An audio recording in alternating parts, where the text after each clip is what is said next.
Hello, everybody. Yes, I am by myself at the moment, but never fear, for soon, hopefully, should arrive my other co-hosts. Fingers crossed. I know Eve is in a Minions meeting at the moment, and Polly is probably on his way from a 7-Eleven somewhere. So we shall see him and her when they get here, respectively. But while we wait, I thought we could play a fun little game. And by game, I mean you're going to help me pick out what I'm drinking for the rest of the evening. Okay? So, I have a mug of still steeping hot cinnamon sunset tea with oat milk as the cream, because that's what I prefer instead of milk nowadays. And I'm kind of stumped as to what to put in it. I've narrowed it down to two varieties of rums. I have Captain Morgan's spiced rum and Bacardi, regular old superior white rum. And I don't know which rum to choose. So I have a shot glass here and my tumbler full of steeping hot tea right here. So we're just gonna try like a half a shot with the mixture of tea that I've made and see which one is better. So we're making our own drink. We're making a brand spanking new hot drink this fine evening on cocktail hour, and that's how you know it's a good time. You know what? I want to get to the point where this is a kind of a staple, I think, almost. So, like, we decide what I'm drinking on air every night that we do cocktail hour. But I give you, like, some narrowed down options, and we can choose it. But I can't really do that during Lent because, well, during Lent, I'm a little bit limited in what it is that I can use for a mixer, unfortunately. But I am flexible, and I am open to trying a host of new things. If you have any suggestions for what it is that I should drink on the next show, please put so down in the comments at the end of this show so that I can... Ooh, hello, it's spilling.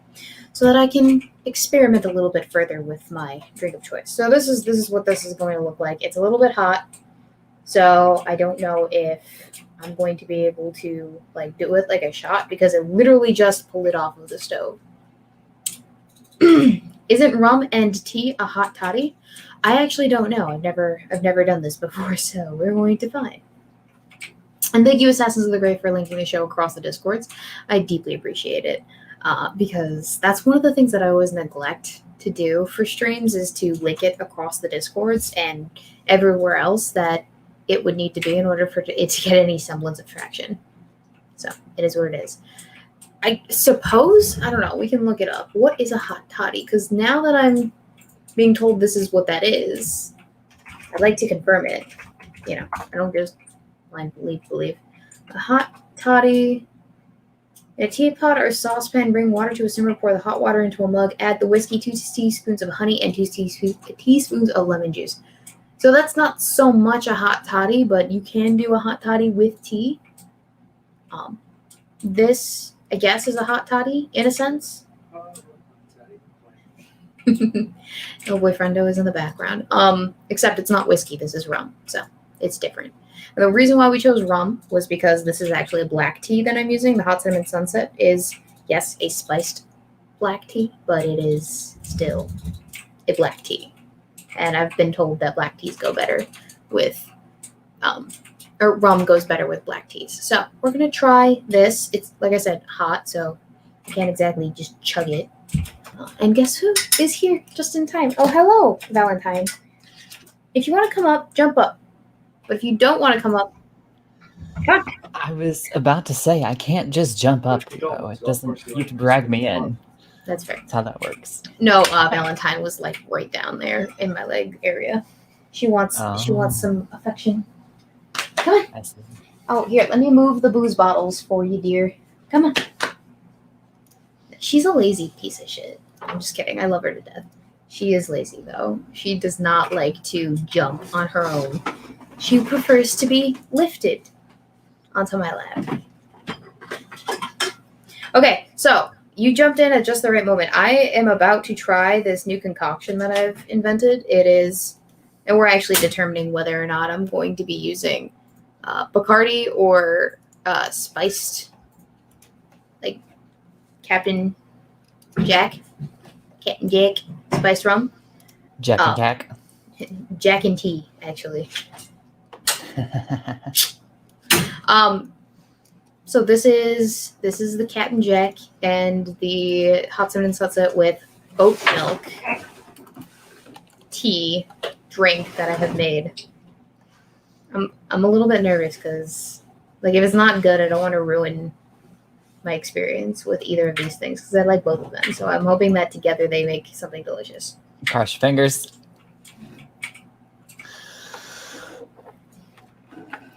Oh wow, you can really taste the rum. Also, hi everyone in chat. While Weebo's over there choking, hi guys. No, I'm not joking. It was just a wake up call. Like, hello, good morning, Vietnam. See, too much rum, I think. Oh, hello, dear. Too much rum, I think, for the amount of tea that there was. You can see Valentine has jumped up on my lap. She has courage. Valentine. Hello, dear. You want to say hi to the people? Hello. No, it is a pretty kitty. Oh my goodness. She's a good girl. She's probably just gonna sit there and look pretty on my lap. You won't be able to see her, but she'll be there, sleeping, making my legs fall asleep. All right. Next. Lucy does the same thing on my streams and stuff. She'll hop up and just sit there in my lap while I'm playing games. Mm-hmm. It's a little bit inconvenient though because, like, I can't extend the keyboard lift or the keyboard platform as far as I would like to with an animal on my lap. So it's an exercise in my arm length. Okay. So you end up like reaching over the animal to just be like, all right, I can kind of reach the keyboard. Mm-hmm. Okay. Now this time we put a little bit less of the alcohol in here just so I don't die. So yeah. Because you gotta get proportions. I'm not aiming to do shots. That's not the point of this exercise. It is simply to find out what tastes best with what. Okay, so I'm gonna pour this into here. No, do not knock down the cap, Valentine. She was going for it. She was going for it. That would have been the first naughty thing she's done yet, like on purpose. Okay. And it's spilling, and it's hot. Okay, so we're gonna wait for that to cool off because I do not want to burn my face hole. And I'm gonna ask you, Eve, how are you doing today, dear? I'm doing all right. I've only been up for like 3 hours. Only been up for 3 hours. Yeah, I was up to like it's your co-host's fault. He kept me up to like 7 a.m. this morning because he's a vampire. Yeah, totally his fault. He totally didn't tell me to go to bed like 12 times. Did he really? He did. I'd be like, Eve, go to bed. Let me just see if I can get her a little bit more in the shot because that's what everyone comes to the channel to see nowadays. I know. Right? Hi. Hello. The other cat has gotten into something. I get questions all the time when I'm doing S&M where like the people go, "Where's the puppies? Where are the puppies? Where are you fucking dogs?" And I'm just like, "Oh, that's what y'all wanted to see." Okay. Mm-hmm. That's why they're here. Obviously, it's not to see me and not to enjoy our lovely conversations. It's to experience the wonders of our animals, whom we love and cherish and care for. And oh my gosh,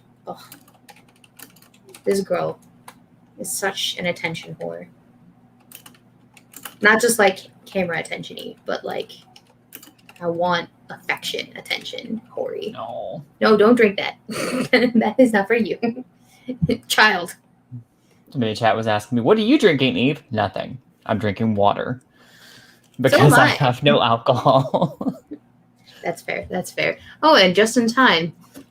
Oh, wow, that's going to be a problem, Mr. isn't it? Dub. Hello, Mr. Dub. How are you? Hang on. Let me fix this view.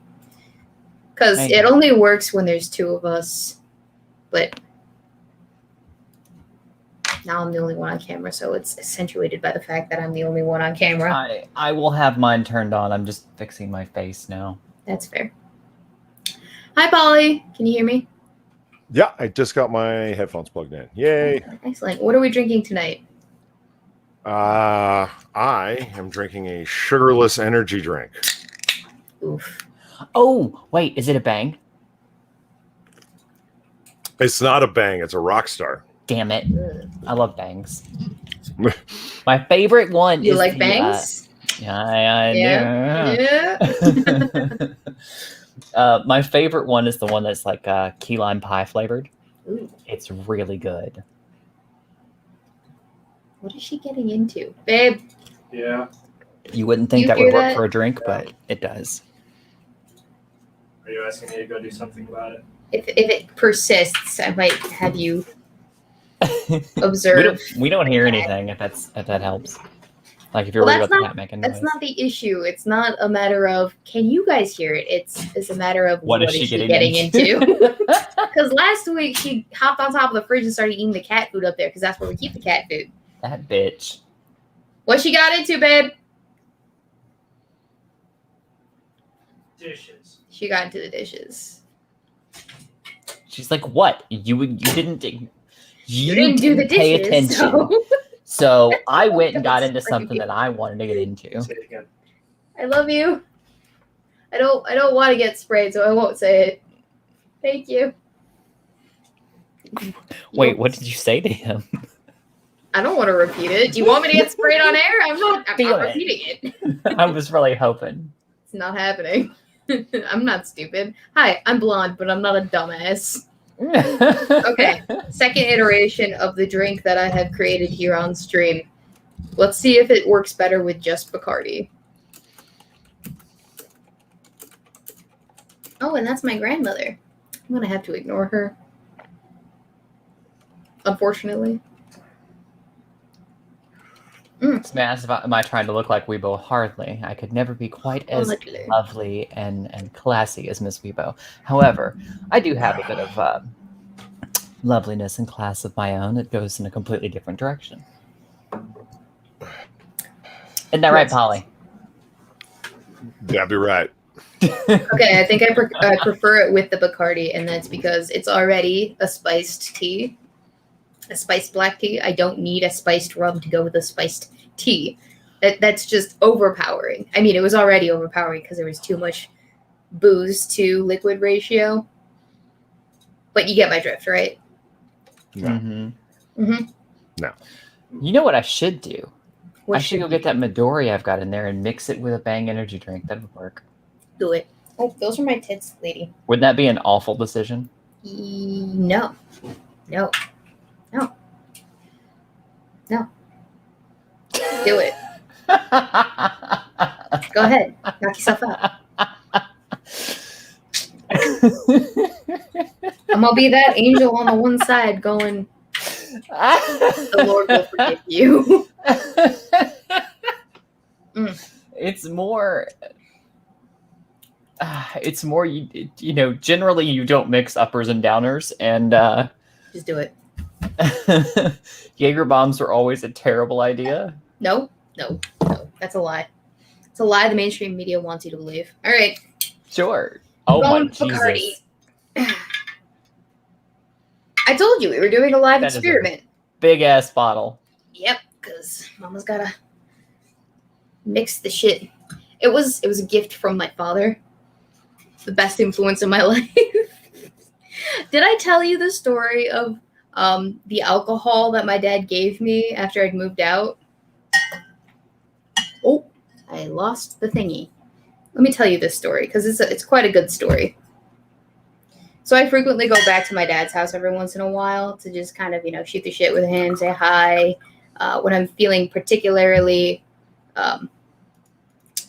in need of life advice that I don't necessarily ask for, but I'm gonna get anyway. Yeah, when I'm feeling in that mood. No, I'm just kidding. But I go back there every once in a while to kind of just say hi to Daphne, talk with my dad and his girlfriend every once in a while. My brother comes home often enough that's a thing too. So we hang out. Sometimes we get invited over for food, but one of the times that I went over there, also my packages get delivered there because no way am I getting packages delivered to me in Chicago. That's a recipe of disaster waiting to happen. But yeah, I go over there to get shit and to hang out and get maybe some free food. And I show up one day And I'm about to leave, and they go, we're cleaning out the liquor cabinet. Would you like to take all of the stuff that we don't want? And so they proceeded to fill up a box worth of like Bacardi, Canadian Club, all of this alcohol, just of every variety that you could think of. And I'm like, what am I gonna do with this? Yes, we have a liquor cabinet, but this is in combination with El Boyfriendo's liquor. It's gonna put us in the more than we can handle zone of things. A recipe of disaster. Yes, a recipe of disaster. I said it. But yeah, they dumped the liquor that they no longer wanted, that they were never going to drink, onto me and El Boyfriendo, which is good for us, but also now I have a whole bunch of liquor that I've never tried before that I have to figure out what to do with. And it's not like I'm an alcoholic, I'm just going to drink it all. And it's not like I'm in college, I'm just going to drink it all. Because remember, kids, it's not alcoholism until you graduate for the last time from a university. But I need to drink it all. So now I have big ol', what are these? So Weebo's about to become an alcoholic. No, Weebo's not going to become an alcoholic, but Weebo is going to figure out a purpose to serve all of these boozes, of which there are a great many. Like, I personally have purchased several bottles of wine by myself, and of course, but like, additionally, there's also the liquor that you would buy. Damn it. What? I'm just sitting here. What? It's not like I'm an alcoholic, Weebo Jones 2021. I'm not. I went all week without drinking. And then I had a peach Bellini last night. She went a whole week, guys. Yeah. That's great for me. So proud of you. Okay. All right, hang on. Side tangent. When I was living with my dad and his girlfriend, they would give me a reason to drink most days of the week, including weekends. At least 2 or 3 with your dad and girlfriend, okay. And his I think it's adorable you need reasons to drink. Yes. Yeah, I mean, 9 times out of 10, the reason I have a beer with dinner is I'll just be like, you know what? I've had a long day. It's going to kick back, relax, and oh, look, I'm horny now. God damn it. This is why I don't drink. Exactly. No, but yeah, I have a lot of booze that I need to get rid of it, so we're going to be getting rid of it on the show. It's fine. It's not a big deal. Don't worry about it. Yeah, that was a quotable quote. Look up flambe and dessert recipes. I could do that. So Weebo. So Polly. Tell me something. Something. Why is there no background music? Why does your stream suck so much? I mean, what's the story? You want background music? Well, actually, this all leads forward to the question that I was going to ask. If you had to pick ambient music, oh, all right. what would it be?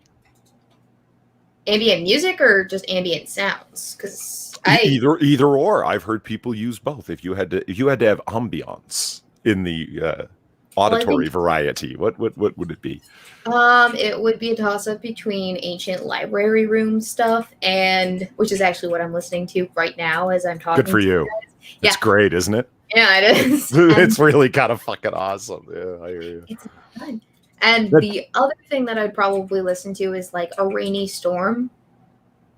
Yeah, I love the whole array of ones that New Bliss and a Guild of Ambiance.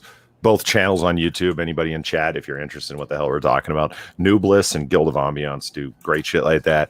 And they got Victorian study, and yes, there will be a fire crackling and the sounds that you would expect to hear in a Victorian study. And it is more often than not, raining outside because it's a good time. Yeah, it's just it's a good way to go. You get some wind and other things that you can add in through sound design. So. And Weebs and I are big fans of sound design, so yeah, it's all about that. Mm-hmm. Okay, so to be fair, to answer your initial question, the one that called me out on my lackluster stream quality, why does your stream suck? You're going to answer that? Cool, let's hear it. Okay, so I do have an OBS file that I'm working on for specifically Cocktail Hour. Oh. But like I said, it's a work in progress. It's got some ambient jazzy music in the background too. I need to figure out the correct format for what it is that I want to do, and I haven't done that yet. It's on my list of things to do, but then so is 8 million other things. Yeah, I know what that's like. Mark Girl. Or just says, I like the idea of a windy, creaking forest. RPG Ambiance is the name of the channel. The streams aren't, or excuse me, the videos aren't quite as detailed or intense in their sound design, and they're not nearly as long, but there are many more of them. They go for, and it is for RPG tabletop stuff, and they've got a much wider array of stuff. There's magical forest, nymph forest, creepy wizard forest. The list goes on. You might want to go check out that channel. It's cool. Shameless shilling moment. Just FYI, guys. Everyone's links on who is on the this episode of Cocktail Hour is in the description. Are in the description. I know what I'm talking about. So Eve's links are in the description. My links are in the description along with my PO box, and then Polydub's links are also in the description. So if you guys feel the need to, go check out those individuals as well as my individual self. Please and thank you. Well, Kaz is saying that there's some rando named Polly called out this stream and etc. And I'm like, right, okay. See, here's what happened. There's a story behind that. I'm over on my channel. Yeah. And some rando named Weebo Jones comes along and leaves a comment that says, I want to get the words right because it's just, so you want me to invite these two rascals, meaning Drunken Uncle and Sinatra Says, onto my chill cocktail hour stream. And I'm like, oh, it's yours. That means the whole of the responsibility lay upon you. Yeah, it does. And I was like, good. Okay. It's like, I guess, see, some men would go, well, wait a minute. I've been here since day one. This was oh, wait a minute. No. See, this is an opportunity. I can endlessly bust her balls for the shitty quality of the stream from now on because it's hers. This is great. And so, yeah, here we are. Why'd your stream suck, girl? What the hell? I mean, liven it up. Look at that background. It's trash. Where's the background music? I worked very hard on building this quality bookshelf. Actually, no. That's your residence. I'm talking about the background behind the four themes here. I mean, this is looking like Hangouts on Air out of 2016. I get it. I'll work on it this week along with the other things that I gotta do. Taxes, watching Ocean's 11, the 2001 version. Listen. I want to bust balls, but I'm a compassionate man. Don't do that to yourself. It's not worth it. Well, no, I committed to it, and I'm making a review out of it. She said, knowing full well that it's entirely possible that she just doesn't. That seems to be the theme with which I am attacking content nowadays. It's fine. You'll see it with Ocean's 12. What we were talking about, that the flavor of Ocean's 1101, what they were going for. It doesn't have any of the character of Ocean's 1960, but they're doing a certain thing: fun time, fourth wall breaking, hijinks to be had. Light comedy fun, right? Okay. And then in Ocean's 12, it's just the whole thing runs into a brick wall, and then they do it again for Ocean's 13. Ocean's 12 is just ugh. That's what that view does. View. Which this view? one. I switched up the view, and I'm like, so it minimizes the two slackers with no face cam, and it makes me the main event. Hello, everybody. Welcome to my channel. Okay, look, if we're going to start calling me out being a slacker, my camera's going to come on and you're going to regret this. Well, I thought you said that your camera was going to come on. And then it is. I'm just finishing my makeup. Thank you very much. Like I said, I've been awake 3 hours. And whose fault is that? I had just enough time to eat some Pop-Tarts and some crackers. And then I turned around. Jesus. Oh, Jesus. Bless you. Thank you. And then I turned around and had to jump into a Minions of the Zoo meeting because they're apparently changing some of the stuff over there. And why wasn't I invited? And it was a keepers meeting. Oh, okay, fine. And you turned down that role, sir. So rough. I didn't turn down the role. I recognized my limitations in that regard. you wouldn't be able to host a stream once a week? That's right. Have you ever been to my channel? Yeah, never mind. You know what? I understand. It makes sense now that I think about it a Same little time, bit. same day, every day. No. That's too much of a commitment. Like, this is already asking so much of Polly. Yeah. It's true. Have you ever had a Singapore sling? Either one of yous? No. What is it?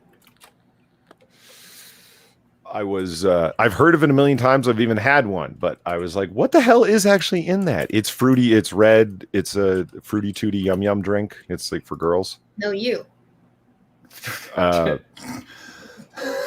What's it called again? A Singapore sling. It's a gin-based sling cocktail from Singapore. Hence the titular name. Singapore or Singapore? Singapore. The long drink was developed sometime before 1915 by bartender Nyam Tong Boon. Nong Tong Boon. I like that. Who was working in a long bar in Raffles, Singapore. He was initially called it a gin sling. Wait. I get further clarification. Singapore or Singapore? S-I-N-G. Singapore, like as in the geographical location. Okay, the way that you're saying it sounds like you're saying Singapore. It sounded like you said the same thing twice. No. There's Singapore and then Singapore. I'm hearing Singapore from you. This is like the Craig Right thing now. with fucking Irate Alex all over again. Polly, it's Craig, not Craig. Wait a minute. Say those again? Craig and Craig. You said the same thing twice. Like, Polly, listen very carefully to me. all right. Singapore or Signapore. This is like the way people make fun of the way I say ketchup. It's like it's ketchup, not ketchup. And it's like, oh, why don't you get more subtle in your nitpicks? For I'm not the only one hearing this, I'm pretty sure. All right. Anyway, let's look at the ingredients here. We got gin, cherry liqueur, Cointreau, some Benedictine. I'm assuming they mean the brandy or the sweetened brandy, grenadine, pineapple juice, lime juice, and Angostura bitters. Well, there's a lot of stuff in that, but I see why it was good. I mean, they go down fast, like panties. After you serve them up, that's great. The fruity liqueurs are Did definitely. you just say like handies? Panties. Like I said, they go down easy Close like enough. panties. You know, this is a panty remover drink. Come on, Is it? it's got 3 shots of gin in it, Honey, plus one beer is a cherry panty remover liqueur, drink for me. orange liqueur, brandy liqueur, grenadine, pineapple juice, lime juice. That's panty remover. I'd One have drink to is a try it panty and see remover. what happens. I'll have to get a test subject. I'll be over tomorrow, Weebo, and we can, see if you can get my panties off with that, okay? Okay, I'm gonna have to have a control subject as well, babe. Weirdo.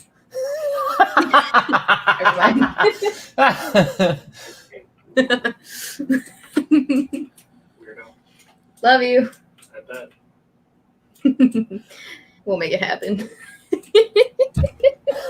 Yeah, I guess Clockwork Rex is right. I'm more or less saying it is catch up. Like, if you're falling behind, would you please catch up? I'm more or less saying it like that as opposed to catch up. Yeah, I guess. Oh, hey, Pop Tart's here. Hey, what's up, Pop Tart? What's up? Puppy. Wait, hey guys, 2 of my favorite people are here. Hang on, there are 3 of us. Uh-oh.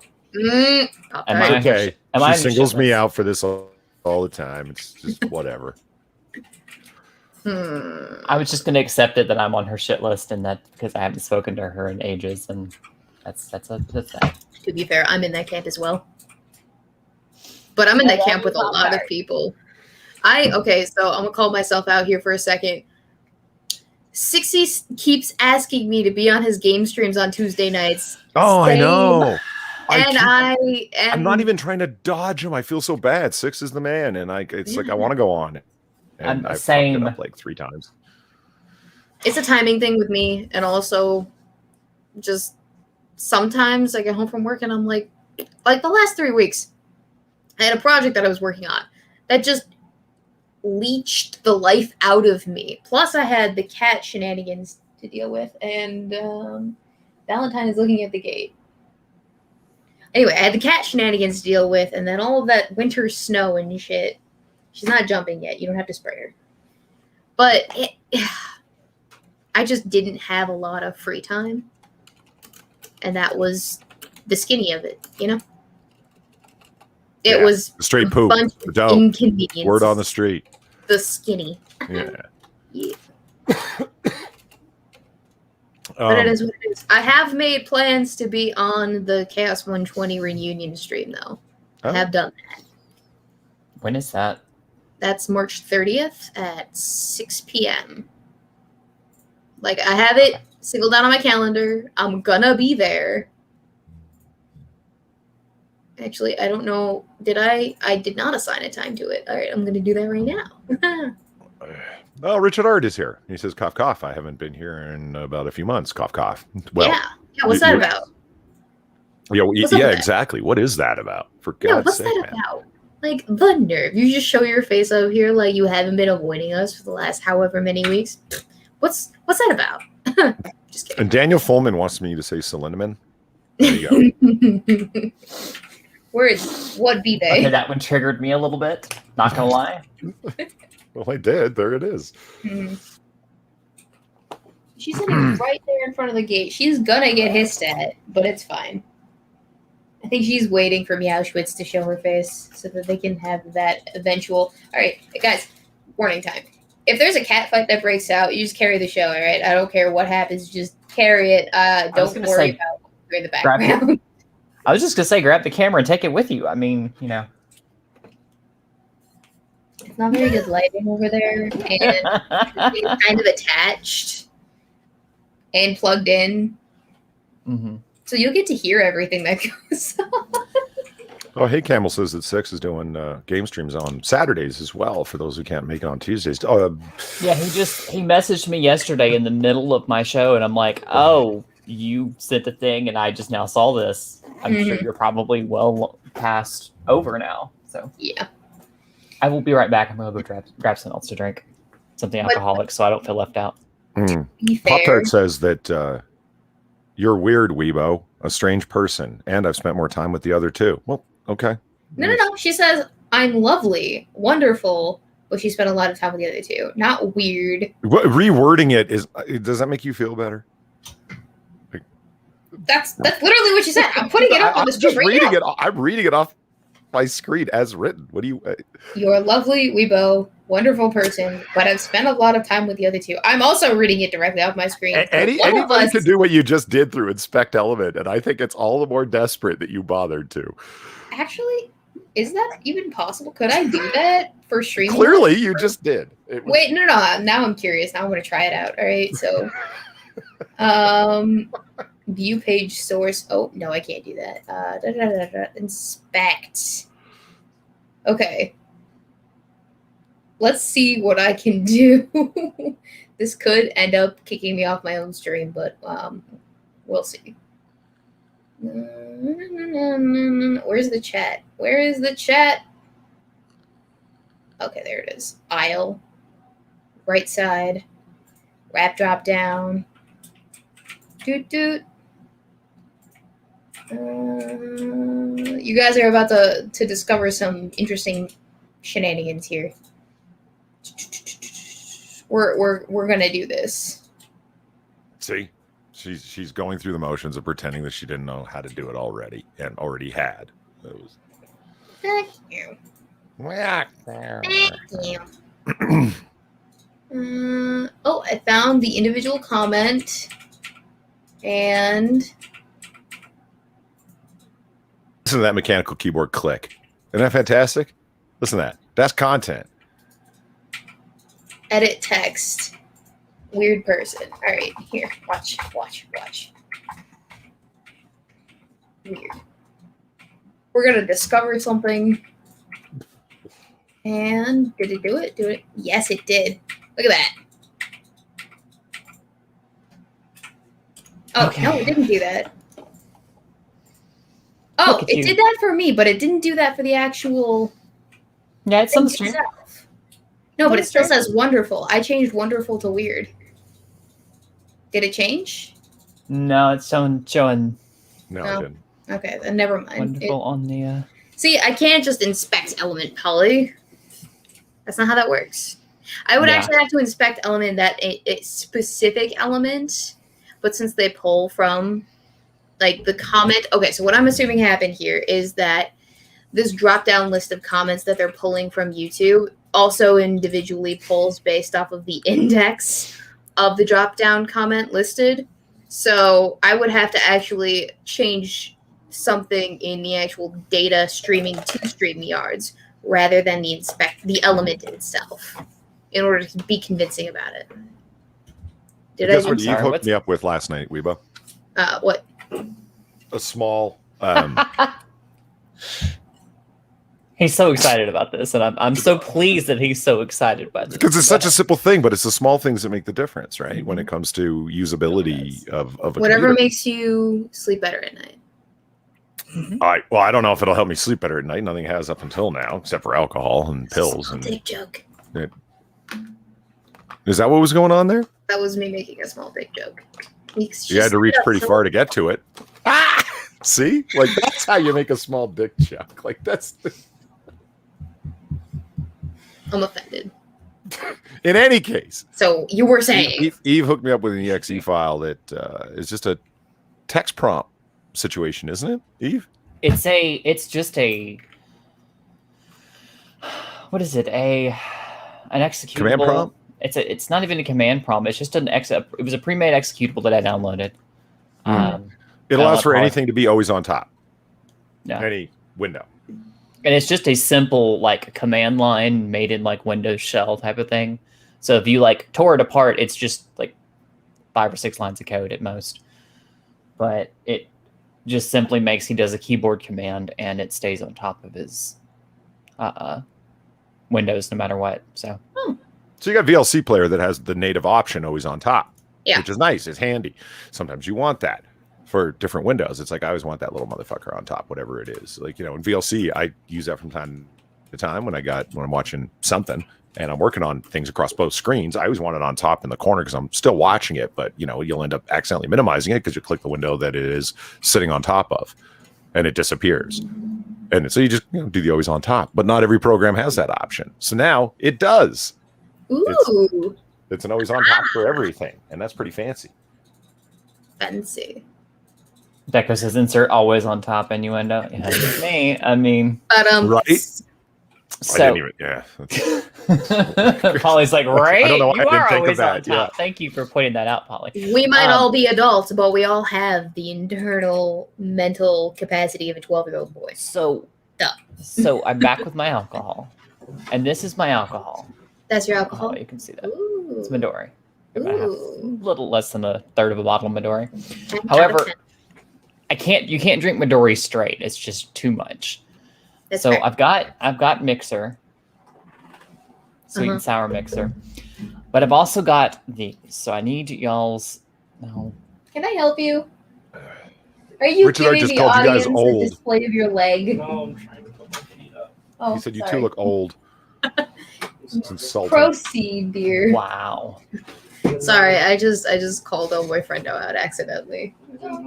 I can tell you what the difference is, Richard Art. No, Eve is going for a sophisticated lady thing, and that's what you're perceiving. Weebo simply has glasses and has become world weary by the grind of the daily 9 to 5, crushing her soul. Yeah. Actually, it's more like 6 to 3:30.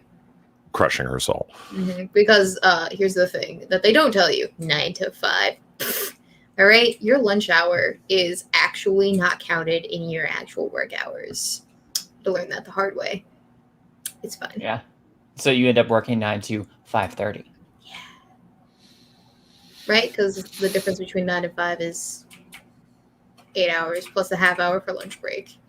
That's what, see, I used to in my now former job, because I'm now unemployed.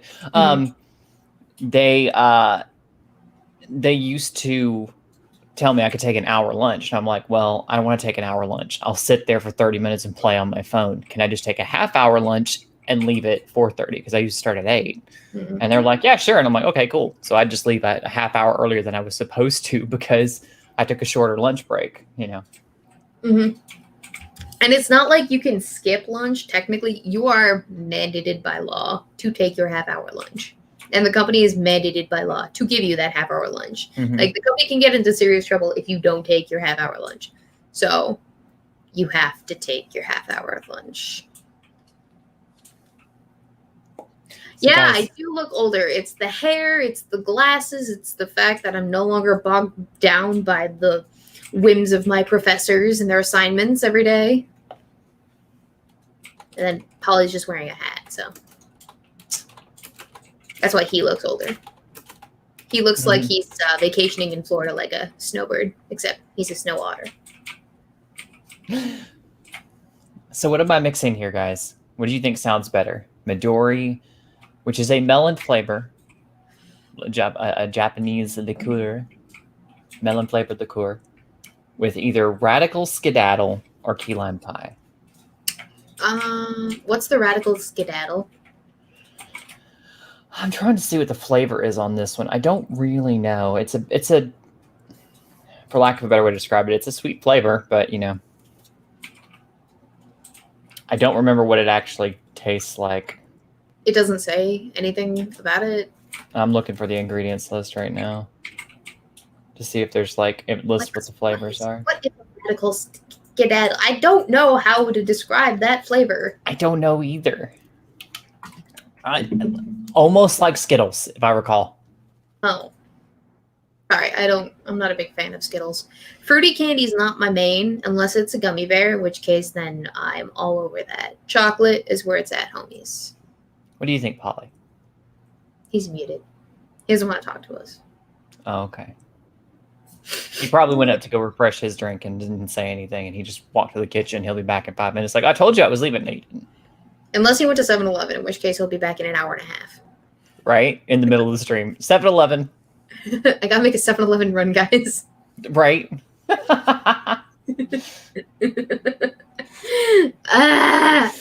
He's done that to me and Far when we're in the middle of watching a movie. He goes, all right, you guys mind if I run quickly to 7-Eleven? I'm like, how far is 7-Eleven? He goes, like 5 minutes. And I go, oh, yeah, sure. And I made the mistake of saying that. And half an hour later, he still wasn't back.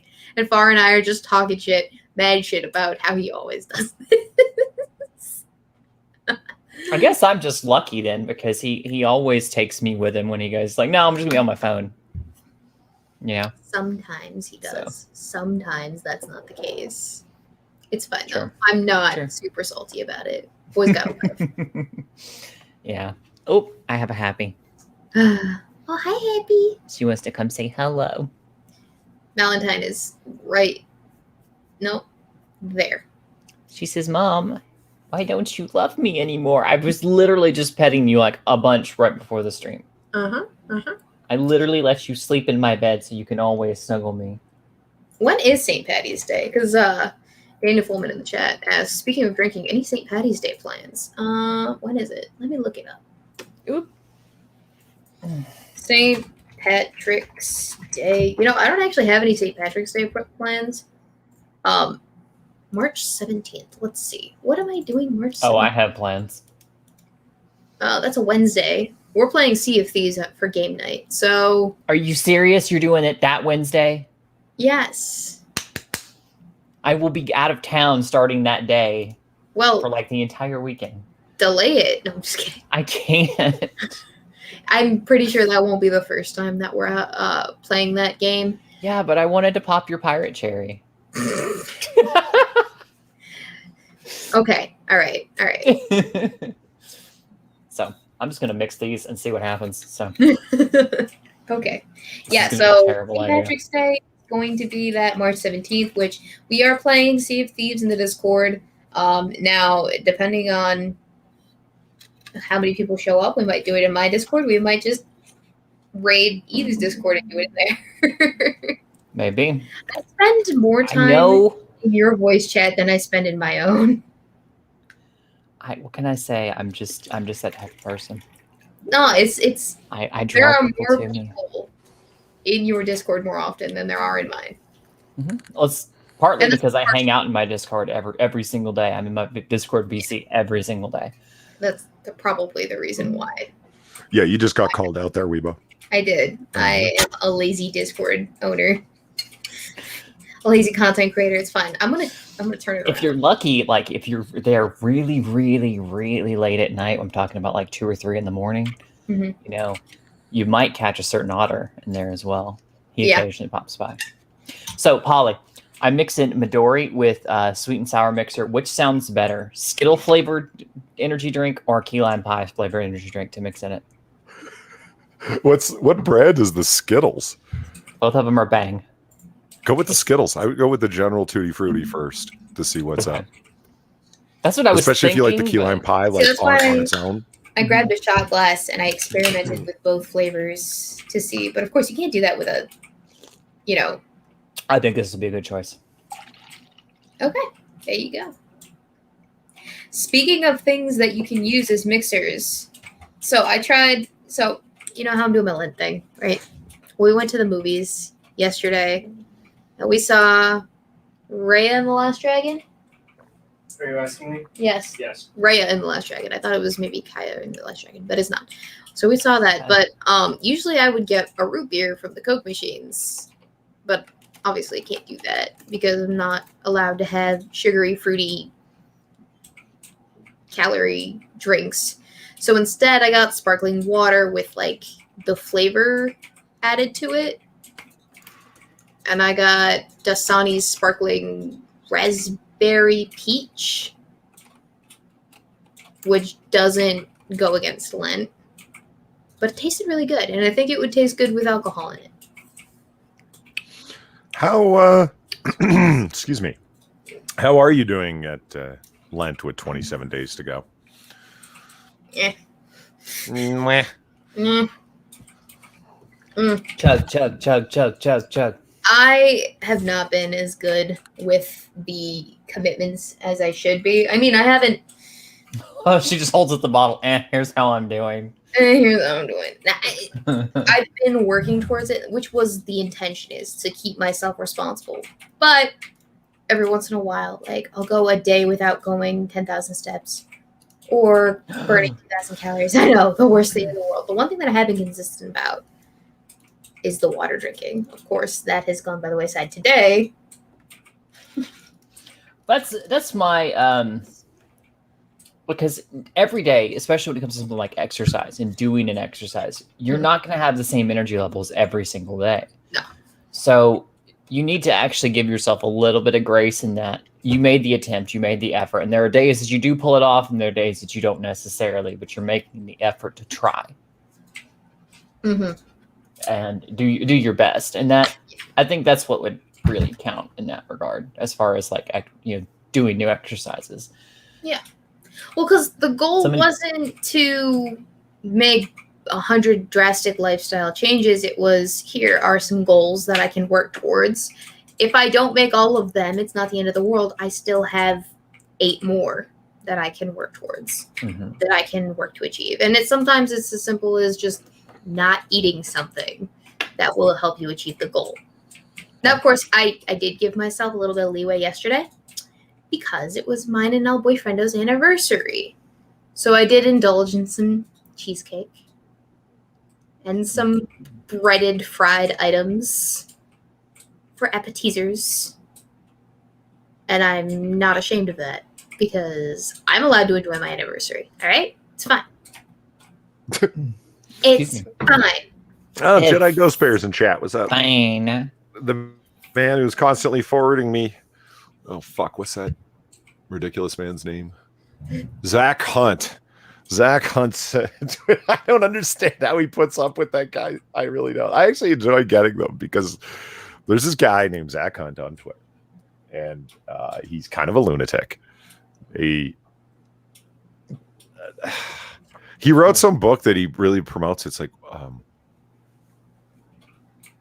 how end time Protestants get it wrong, how end time evangelicals get it wrong, something like that. Like former evangelical Christian is the vibe that I've gotten from him, and he has become like. Have you ever known someone that quit smoking and then they became the biggest anti-smoking person you've ever met in your life? Yes, and that's because converts are always the more like vigilant about their converted to religion is because they feel a need, a sort of drive to prove that they are supposed to be where it is that they've chosen to be, rather than people that just defaulted to being in that group of people. Because they converted, they feel less like they belong, more imposter syndrome-y, so they're all the more vigilant about the thing. Yeah, it's about how the rapture is crap theology. Yeah, fair enough. I don't spend much time thinking about end times theology and eschatology in general. Clearly he has, because wow. But the truth be told, he spends the majority of his time talking about critical race theory and politics, and as I think Jedi Ghost Bear pointed out last time accurately, points of the DNC platform are more important to him than any particular points of theology, if you were to take his Twitter as any kind of evidence. And so it's a fun read. Real quick, I want to interject real quick. Two things. First off, hi Six, and second off, thank you for the donation. He said, I would be most happy to be on S&M at the end of the month, which I guess is just a message to me because I asked him to be on. Eve and Tally are fun to stream with. I recommend Eve's channel to everyone. Sub if you haven't. Link in the description. Give her some love chat. Eve is awesome. Weebo and Polly too. Yay. Thank you, dear. Speaking of Six, he also donated to me to say, I gave up fried food for Lent this year. A wide variety of foods are fried, even potato chips. Been challenging. Anyhow, strength for your effort. Also, I hope y'all had a good dinner last night. High fives and looking forward to the 30th. Gonna rock, y'all. Yeet. Yeah, it was my 6th anniversary yesterday with Hellboy Friendo. So, we enjoyed ourselves. Yeet. I'll be honest, Polly, I used to be obsessed with, like, especially when I was younger. I read those Left Behind books. Mm-hmm. And I became obsessed with the end times and how it was all going to play out and blah, blah, blah. And it was just, but I eventually came to the conclusion that it was actually causing me, A, it was causing me anxiety, and B, that it doesn't really matter, because if things go how I expect, I won't be here for it anyway.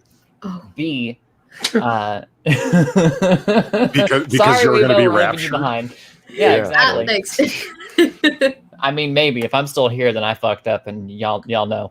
Oh my god, I actually have a story about this when you're done. And the second part of it is it doesn't really matter how much I worry about it, because it's not really relevant. It's not the point of the entire thing anyway. So how is it going to all end?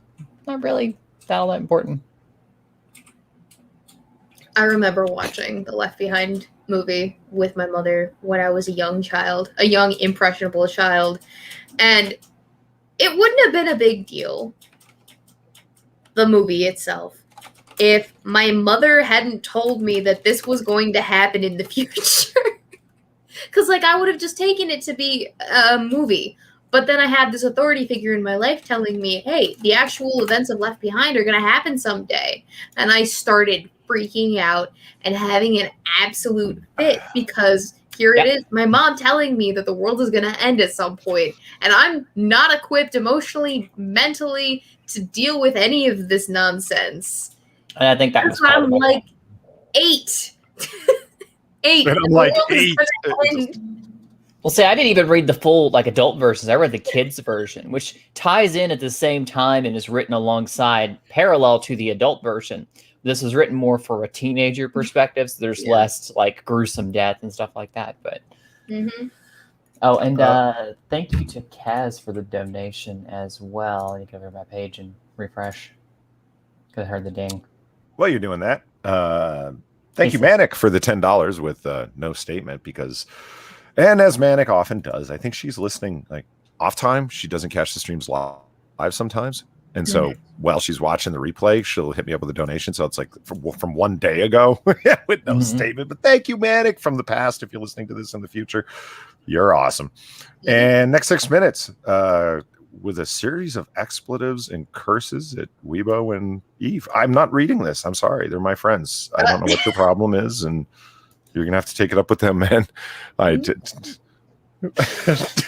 calling bullshit. I'm really calling bullshit. Like, I don't even know if like Six smokes weed or whatever, but he's just the most chill dude. He's most Who, the Six? relaxed, just yes. Yeah. He's just always just so zen, man. Like, hold on here. So the next 6 minutes, thank you for the donation. Here's what he actually said. It's like, well, if Polly went to 7-Eleven, he won't be able to read this message, which is sad. He won't be able to he won't be here to hear me compliment and recommend his channel. Also, I will be on vacation at the end of the month. If you need another bar, fly for Noir Bar. Hit me up, bro. Yeah, actually, you should come on Noir Bar. That's not the worst idea. It's supposed to be a chill late night stream, and it would be perfect to have you come by. It's as long as you're up late, because that's when they Polly tend to keeps happen. threatening to have me on for it too, and it never happens. So threatening. Is that what happened? No, the last time I was supposed to be on is like, okay, I'm ready for Noir Bar, Polly, and he's just like, Eve, go to bed. I'm like, no, I said I would be on. That's my problem too. That's He what always happened. has them so late, and I'm like, I can do it. And the first 10 minutes, I'm all there. I'm like Weebo Jones, and then the tiredness starts to sink in. Like, Kaz's message says, "You're a channel." No, you. That's it.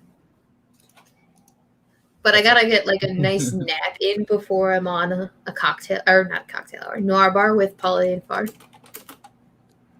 Here's the thing. They needn't happen in the middle of the night, middle of the morning, whatever way you want to look at it. They can happen at alternative times, because for Weebo, we've she turns into a pumpkin at a certain time, so we have to do it earlier, and so be it. Okay. Yeah, I'm happy to do them earlier, and I kind of want to slide them to be earlier. So I had to do it for when. What are you doing tonight? Don't just have the Australians online. Yeah, right. Well, because fuck the Australians. if we do it earlier, that's like the middle of the morning for them, I think. I don't know. Their time zones are all weird. I would have to look at my multi-clock situation webpage that I have. Makes sense. But yeah, I do want to slide them to earlier, because last time Drunk Old Sinatra were on, they had to do it earlier because Sinatra's like, God, his hours, man. He's like in bed by 11, up by 5:30. I get DMs from him at like 5:30 in the morning. It's really weird. Like, I haven't gone to bed yet, and he's up for his day. It's creepy. Yeah, I wake up at 4:30, sometimes 5:30 in the morning. Go to bed. I try to go to bed like at 9:30. Sometimes I find myself crawling into bed at 11 when I've been very, very bad about tracking my time, which sometimes happens. I get sidetracked with a project. Like last Monday, I wasn't in bed until 11, and that was because I was food prepping for the rest of the week. Polly's confused by time zones? Yes. Yes. Who isn't, though? Raise your hand. Daniel says, now I want to see Chaos dress as a 40s gangster mall. Hubba hubba. I mean, I'd do it. She's down. I'd totally do it. Hey, Eve, you should come to Chicago, and we can, like, dress up as mobsters. Chicago? Chicago. Yeah, you should come to Chicago. Just like mobsters in one town. When I was a kid, I had a friend of mine whose dad he lived here in Memphis area with me. Classy gangster. His dad lived in Chicago. So he went to live with his dad for like 2 years and then came back, and he was just like, yeah, we say like Chicago. And he would just cock his mouth out to the side. And I'm like, Chicago. That's not how that's said. It's Chicago. And he's just like, no, it's Chicago. And I'm just like, stop it. Stop it. You're not cool because two ways. There's Chicago and there's Chicago.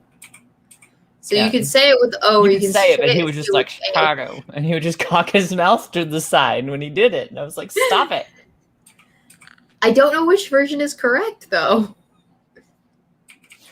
and I don't know which one I default to. It's not something I think about. Not like Cool Whip. And now the chat's getting ravenous, thinking about me in outfits. Oh jeez, oh jeez. The lion going Eve with a garter holster. Hell yes. Give me a fucking garter holster, please. I actually got a garter flask from somebody on SideQuest. Sweet. A week ago. Adam says that's not how we say it. I know.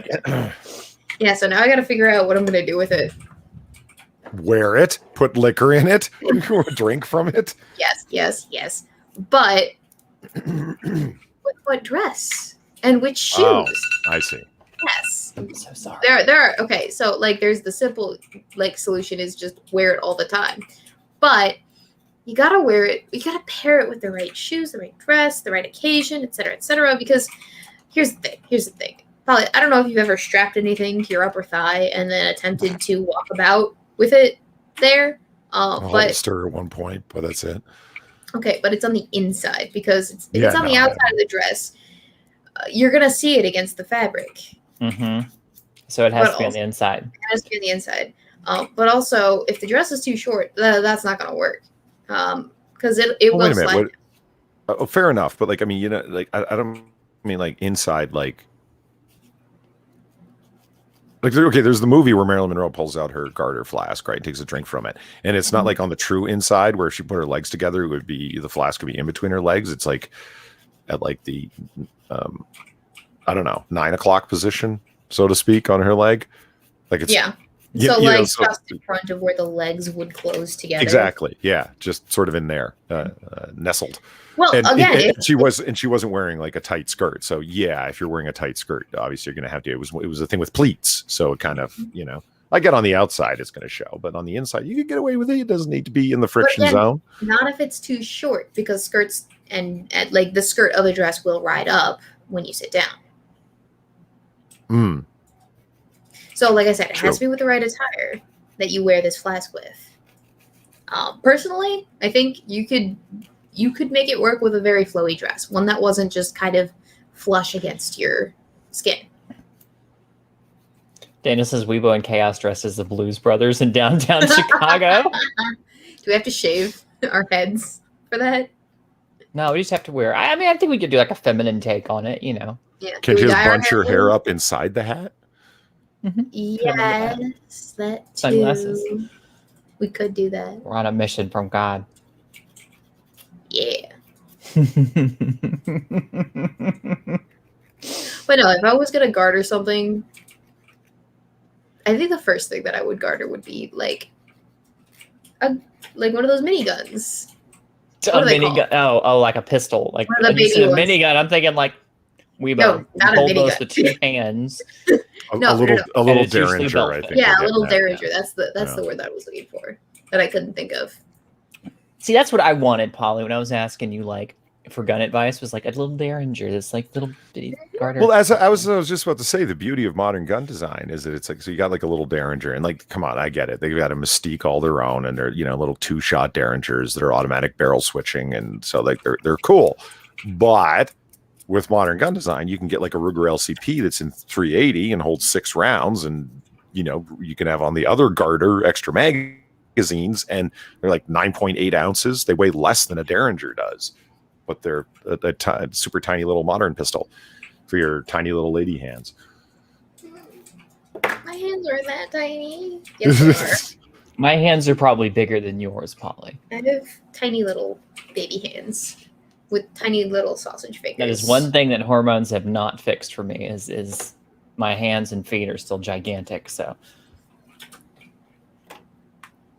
more to grab with. More to fuck someone up with when you have that to. Too. People fuck with me. People like to try to fuck with you, and they think you're a pushover. Like, oh, there's a cute girl. Nuh-uh. Leave me alone. Whack. Yeah. And it's like they get too handsy. It's like, bitch, what the. Mm-hmm. At your height and strength class, it might be more difficult, Weebo. But well, you have like karate training. Taekwondo and Hapkido. Taekwondo. I'm sorry. They're different. Oh, you did. They are. They are very cool. Yeah, but I didn't get nearly as advanced as I did with the Taekwondo. Like I actually have a black belt with all of the fancy bells and whistles that come with the black belt. Like there is a certificate. My information is with the World Kukuwan organization. Like I'm registered. I could go to any other World Kukuwan associated dojan, and practice there and level up, I guess, belt up if I wanted to. Like if I wanted to get it at second dan, I could. But with a Hapkido, I'm only a green belt, and I think I'd have to start all the way back at square one with that. Because the moves are a little bit more detailed and intimate. If that makes sense. Intimate. They're intimate. Intimate in the sense that, like, I'd actually break your bones with those moves. Hot. They're actually dangerous and painful. Zombie Tater says, Chaos Eve, have you ever told Polly about your encounter with Coach Red Pill? Polly was the one who told me to go tell him hi. So Polly got all the details. Tell him I said what's up. Yeah, because he was like, oh, yeah, I heard he was going to be there. Tell him I said hi. And I was just like, that's exactly what I wanted to hear. Yeah. Uh, So am I the only one in present company that's done the whole like martial arts thing, or am I? I took Taekwondo when I was real little, but I never finished it because my mother was really upset with the teacher because it was like I had to attend every single one of the belt like graduation ceremonies, even if I didn't qualify for a belt up. So she was having to pay for me to go and just sit there and watch other people get their belts, and she was really pissed about that. But they don't. Yeah. They don't. Even if I didn't. What? Yeah. Even if it wasn't time for me to graduate up to the next belt, I had to go and sit there and watch the others get their belts and But you just had not to do anything. sit there and watch. Because it was considered one of the classes, and she was annoyed by that. So That's I got not pulled out right. and never put in another one. So that was basically how most of my childhood went. Things like that happened, and That's not right at all. it was that way with Boy Scouts. It was that way with Taekwondo. It was that way with something else I did. Baseball, because I did baseball for 2 years. So how'd that go? Basketball for 1 year. I was pessimistic about a match, about a particular ball game that we were having. We were actually up for once. We'd like hadn't won any games that entire season. And I was like, we're like, hey, we're actually winning. I'm like, yeah, but we're probably just going to fail. And I keep in mind, I was like 10, 11 at the time, if that. And my attitude was, yeah, but we're probably just going to end up behind. So what's the point in getting excited? You know, I was very pessimistic about the entire thing. And one of the other kids was like, hey, that's not cool. Went and told the coach. The coach went and asked my father if he could take me out of the game. My dad said, yeah, sure. Yeah, totally. Teach Eve a lesson. So needless to say, the coach's wife and my mother tore them both new assholes for taking a 10-year-old out of the game for being pessimistic. I got verbal apologies from both of them, public ones of like, we're very sorry, we shouldn't have done that. Wow. But I was, at that point, I was just like, I'm done with this. Like, This organized no, sports thank is you. way too competitive and way too fucking, I mean, this was the church league. This was literally a church league, and they're taking it this seriously.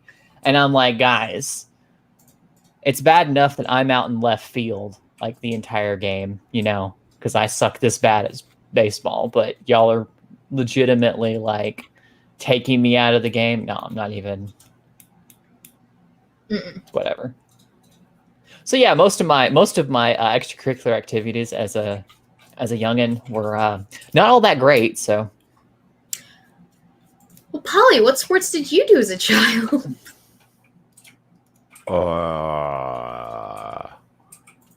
Well, you know, some of this, some of that.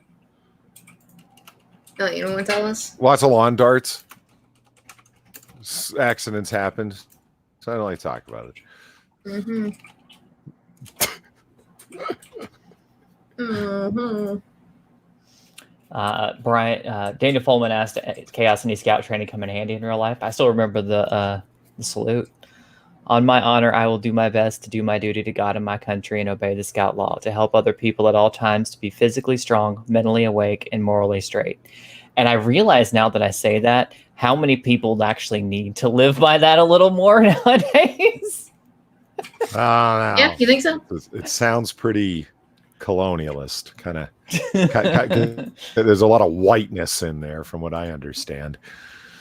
But there's a few things I remember, like the survival training and stuff. But I wasn't in there for maybe a year and a half, and my mom got upset for something else they did or didn't do. I don't know. You were only there for a year and a half? Yeah. Like, it really annoyed me because I wanted to go back. I was enjoying it. Like I actually enjoyed all of these extracurricular activities that I did. but my mother would just get like, oh, that costs too much, or oh, well, they did this, so it's wasting my money, so we're just going to pull you out. I'm just like, What? all right, yeah.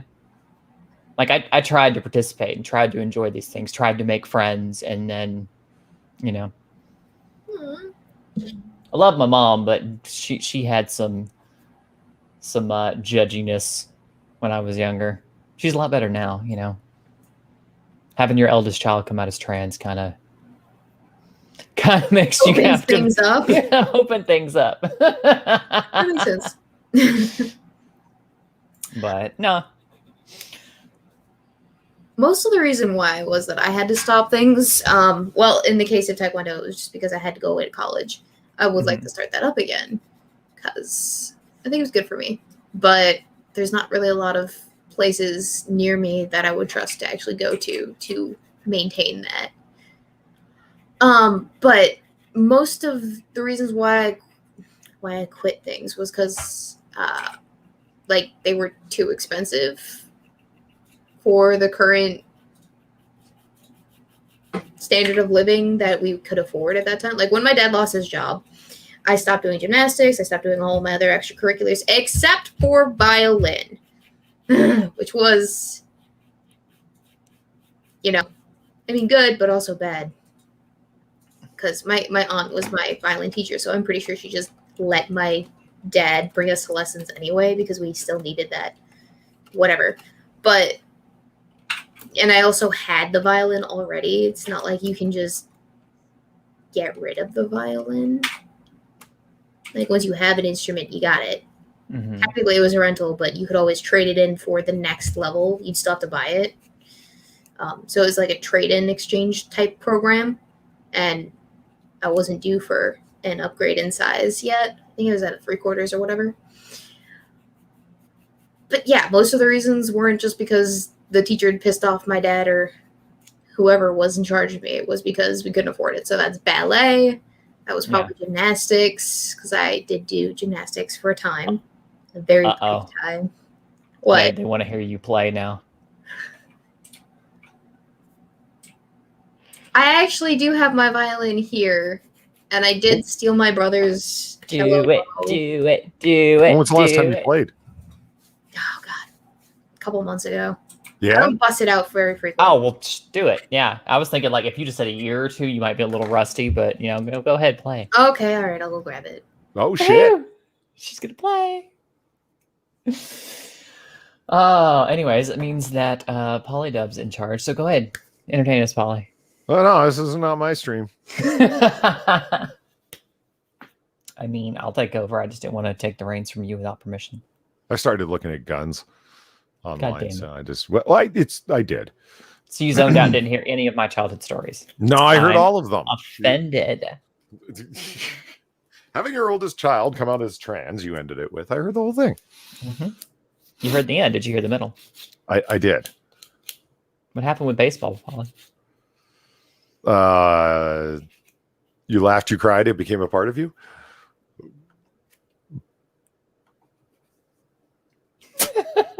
You smart ass.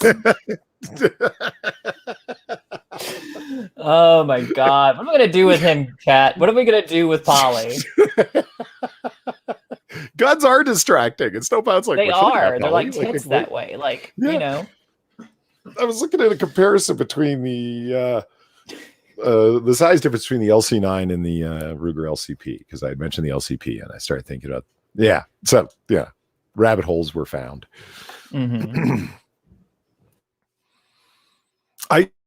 So speaking of instruments, I really am thinking about buying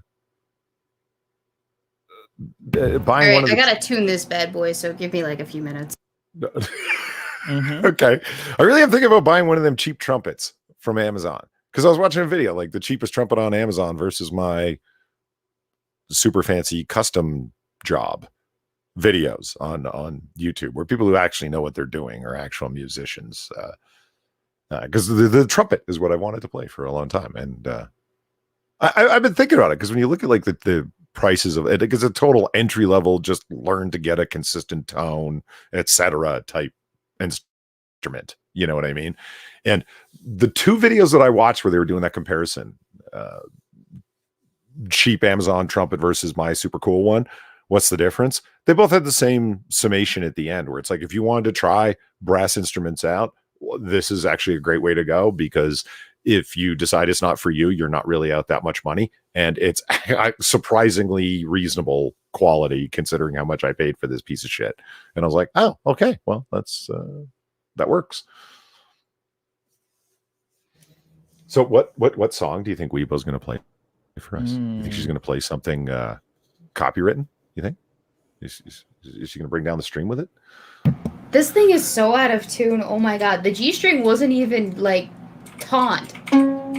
Oh, I love a taut G string. I was getting excited for a second there. Yeah, you see, it's so out of tune.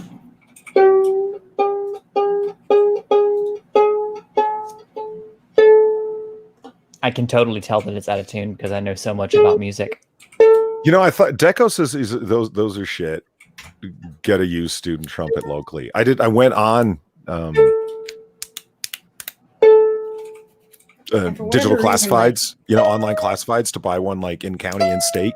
And yeah, there's a whole bunch of ones. Unfortunately, I'd have to do a little bit more research because it's like, it's a such and such trumpet that blah, blah, blah, blah, blah. And I'm like, I don't know what any of this means. I still regret not taking band back in the day. I might not have been any good. I might not have stuck with it, but wanting to come back to it later, I'd at least have some kind of fucking idea. You know what I mean? Mm-hmm. For whatever reason. Are you tuning that by ear?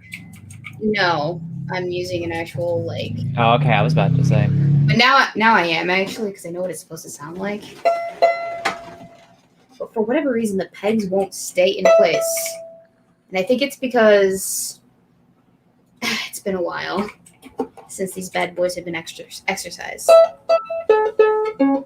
Nope.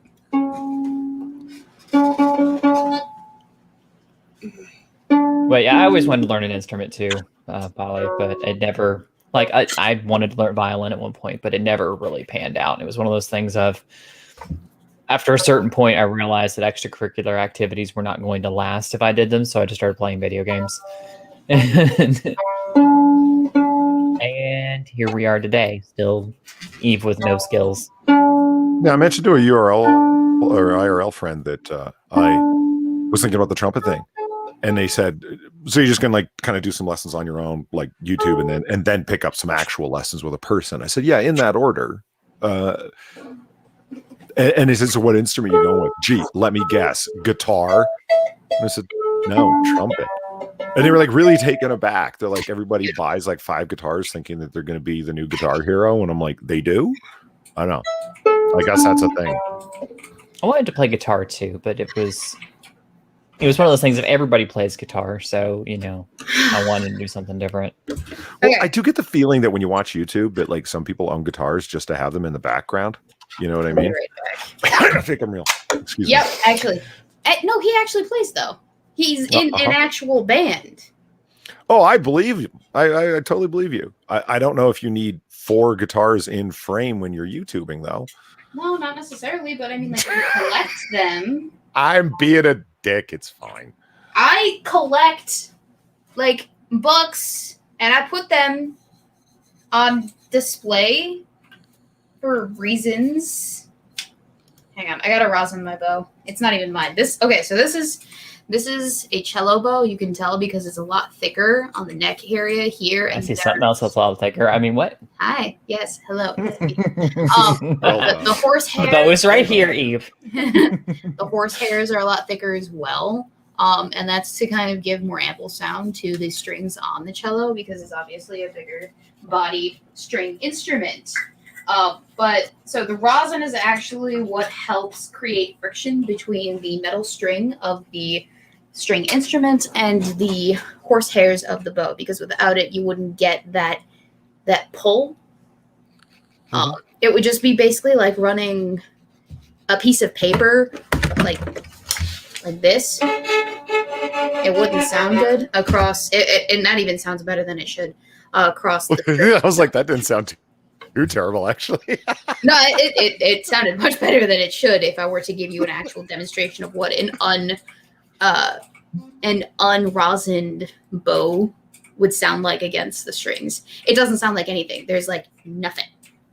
There's no sound. So in order to achieve that nice full-bodied resonance that you want out of the violin, you rosin the bow. Now, of course, you can't over-rosin it, and that's where you get a whole bunch of dust on a lot of violinist players. Is she saying rosin or resin? Rosin. I have a deadly serious question. Yes. Are there vegan bows? I don't know, actually. I've never thought to ask that question. So this is my violin, and I quite enjoy it. So when I first got this violin, it is a full size because I am big enough. I have long enough arms for a full size violin. They do come in different sizes. If you've seen my picture of me in front of Orchestra Hall in Chicago, I am sporting a quarter sized violin. It's about a quarter the size of this bad boy in my tiny little arms. Because, of course, I'm tiny, I wouldn't be able to reach much more than like beyond here on the actual violin itself before using a full-size violin. So when I got this, I had a choice between about 10 other violins that they sent to us, and I got to try out the sound for each one. And this was the one that I liked the most because, well, one, aesthetically, it's got the nice dark brown look to it, but also the sound was the one that I wanted. Now, for a couple of years while I was in college and not using the violin because I didn't have enough room, my brother actually would use this violin too, in addition to his own. So he would have one violin at school because he was in orchestra, and he would have one violin at home. So my violin actually was the orchestra violin that he played with, and I'm pretty sure the one that he also auditioned with to get into his college and get his scholarship, and his violin was the one he kept at home. So fun facts for you from Weebo. Like I said, this is the horsehair string. I'm super nervous about this, by the way. It is not a Stradivarius. I am not rich enough to afford a Stradivarius. Hell no. It is a Robert Kagan, 2010. Kagan and Gaines Music Co. Inc. since 1930. So it's not a super old violin, maybe 11 years old. And pardon me if some of the strings are a little bit flat. That's the best I can do in the brief amount of time that we have been allotted because for whatever reason, these pegs I think it's going to sound amazing. Okay. No, I'm super nervous. I don't even know what I'm going to play that won't get me. Play the most copyrighted thing you can think of. There are several songs that I could do that is the case. I don't know. Is Sound of Music copyright? I think so. Okay. Do you know anything like super classical? Like that was most of my education. Well, there you go. Saying, let's hear some Beethoven, some Mozart. It's Happy Birthday. No, yes, Happy Birthday it is not. Happy Birthday is not copyright. No, it is not copywritten. Oh, okay. Well, there you go. All right. Well, then I'll play Happy Birthday for everybody. All right. Sweet. It's good. It's someone's birthday out there. God damn it. All right. How do I play Happy Birthday again? Let's find out.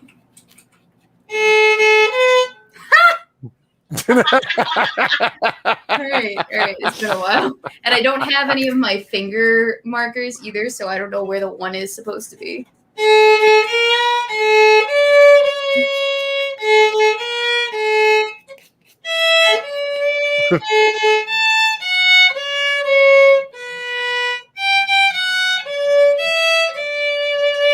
To be fair, I haven't played Happy Birthday for over a year. That was better than anything I could possibly do, and therefore is automatically the coolest thing in the world right now. So let me play a more impressive song that I actually think I might know better because all right. Pride Young says that was way better than Monkey singing. To be fair, Howling Dogs is better than Monkey singing sometimes, but record that and play that at my funeral. I think I'll play. No, that's too depressing. You're just trying to think of a melody to play, sort of thing? Like an actual song that I know that's short enough that it won't. Hot Cross Buns. I don't actually know how to play Hot Cross Buns. They never taught us that. Oh, do you think Twinkle Twinkle Little Star is still? I think accurate? I think you're in the clear on that I'm in one. the clear. I'm pretty sure you're in the clear on that one. Okay.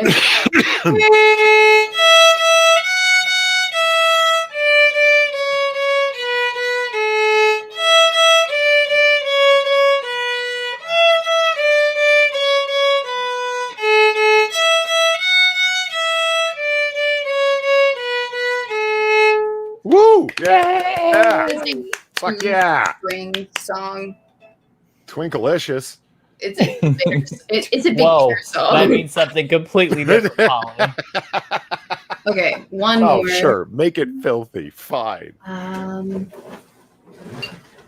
Twinkalicious. You could have said that many different ways, but that was the way you chose. It was Twinkalicious. You just stop hanging out in the weird places online, man. Shit. I'm sorry. I'm sorry. You don't sound sorry. Okay, I'll play the sad, depressing one because I think it's beautiful, but it's fine. I don't know Highway to Hell. I wish I did. Bells. Hey. Truck. Oh, that's going to get you copyright struck. That will get me copyright struck. So. He said so. You want me to get copyright struck? I mean, it's Thunderstruck. You already know my answer. Okay. I'm not playing the depressing one now. I've decided. Wait, is El Friendo like a big AC/DC fan? Yeah. He is a big AC. You have someone else to get together with and enjoy your poor tastes and commiseration. You look cute. Just What do you putting that want? out there. No, you just. It's the singer. Like I will say I preferred Bon Scott, but Brian Johnson is not bad either. So I prefer. I've heard that multiple times. I'm gonna say I can't stand that singer's voice. They're like, which one? Because they changed, and I was like, oh yeah, okay. Well, yeah, because Bon Scott just kind of deaded. So oh really? He deaded? He deaded. He deaded hard. I'm Okay. pretty sure. One more song. Unless we got a turn. This will be longer. The cynic says angels are better. Well, that's it. Okay, yeah, and All right, you guys ready? Ready? uh-huh. Okay, that is the right note.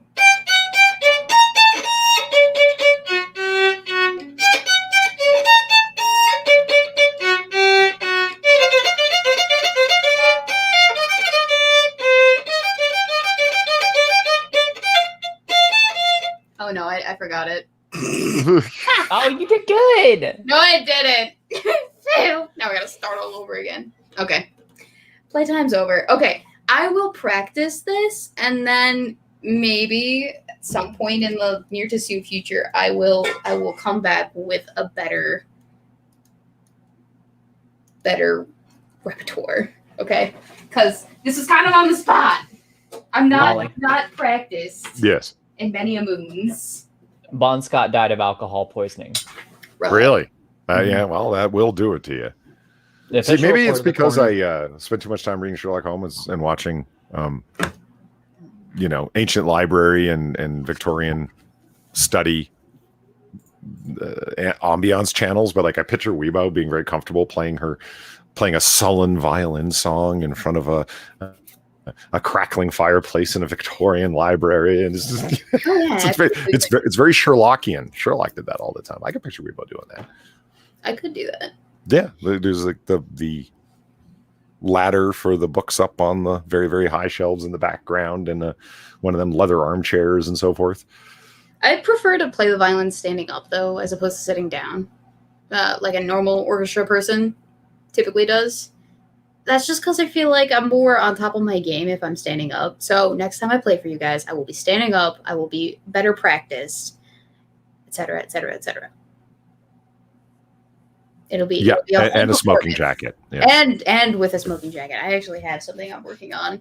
Women don't wear smoking jackets. Okay? I could wear a smoking jacket. Don't limit me by the sex of my sex. You stay in your lane. Oh, you bitch. Let's go.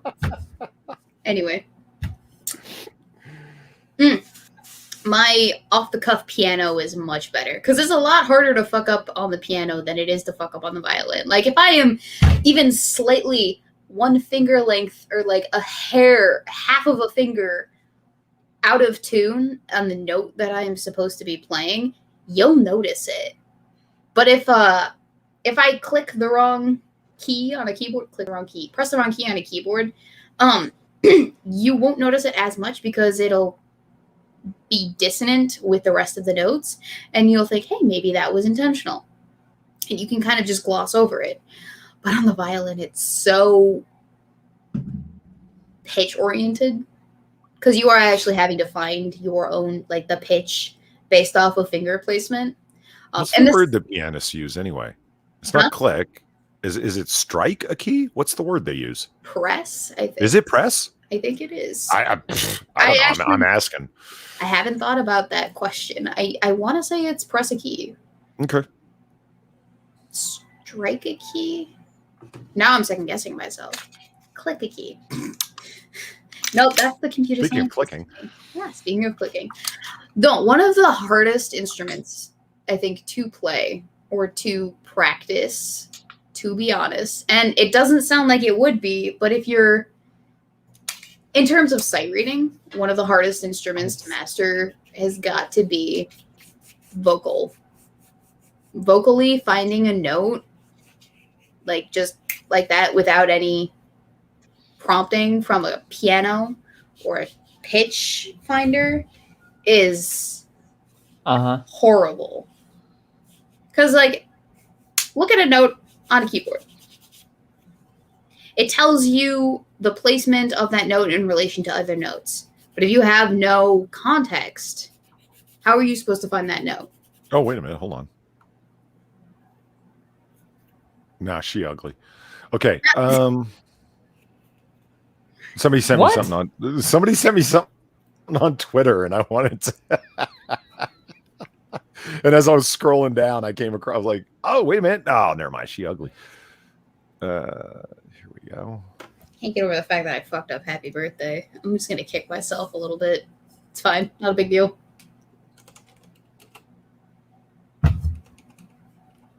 Okay, Weebo. Polly. I'm going to put something inside chat. You want to hear a Jedi Ghost Bear sent this? you want to hear like a really bad rendition of the national anthem? I put it inside chat. Oh. Shall we play it for the people? Yes, we shall. It starts at 55 seconds into the video. The first part is it's at a NASCAR event or some racing event, and you get the invocation to begin with, and then the national anthem starts at 54, 55 seconds, somewhere in there. But it is gloriously bad when he tries to hit those, the rockets red glare. Like, it's just wow. All right. Ladies and gentlemen, at this time, we ask that you please rise if you're able and remove your hats as Billy Malden with Motor Racing Outreach offers tonight's invocation. Guys. Let's pray. Gracious God, you got to again jump. To recognize. Well, then jump forward to 55 seconds to get past the invocation. Ask you to be with these drivers, team, safe night of race. It's not good. Bless those working in their family. All in your holy name we pray. Amen. All the men. Amen. All right. Are we ready? Now, ladies and gentlemen, please. It literally starts at 55. Benny That's why he said 55. Rock band Avoid performs We need to build it our up. national anthem.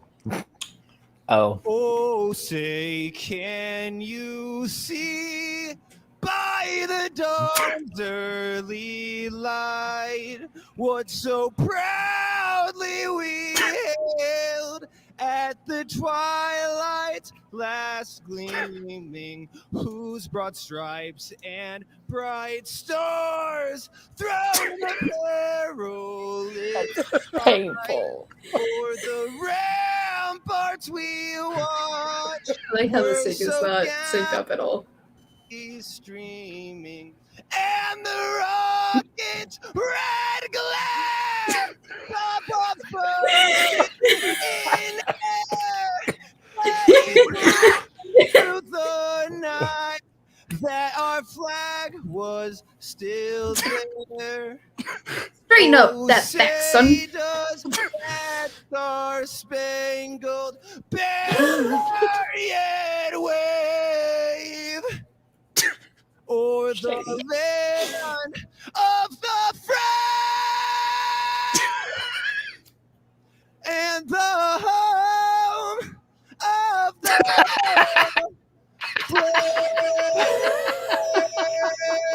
Fucking cameraman.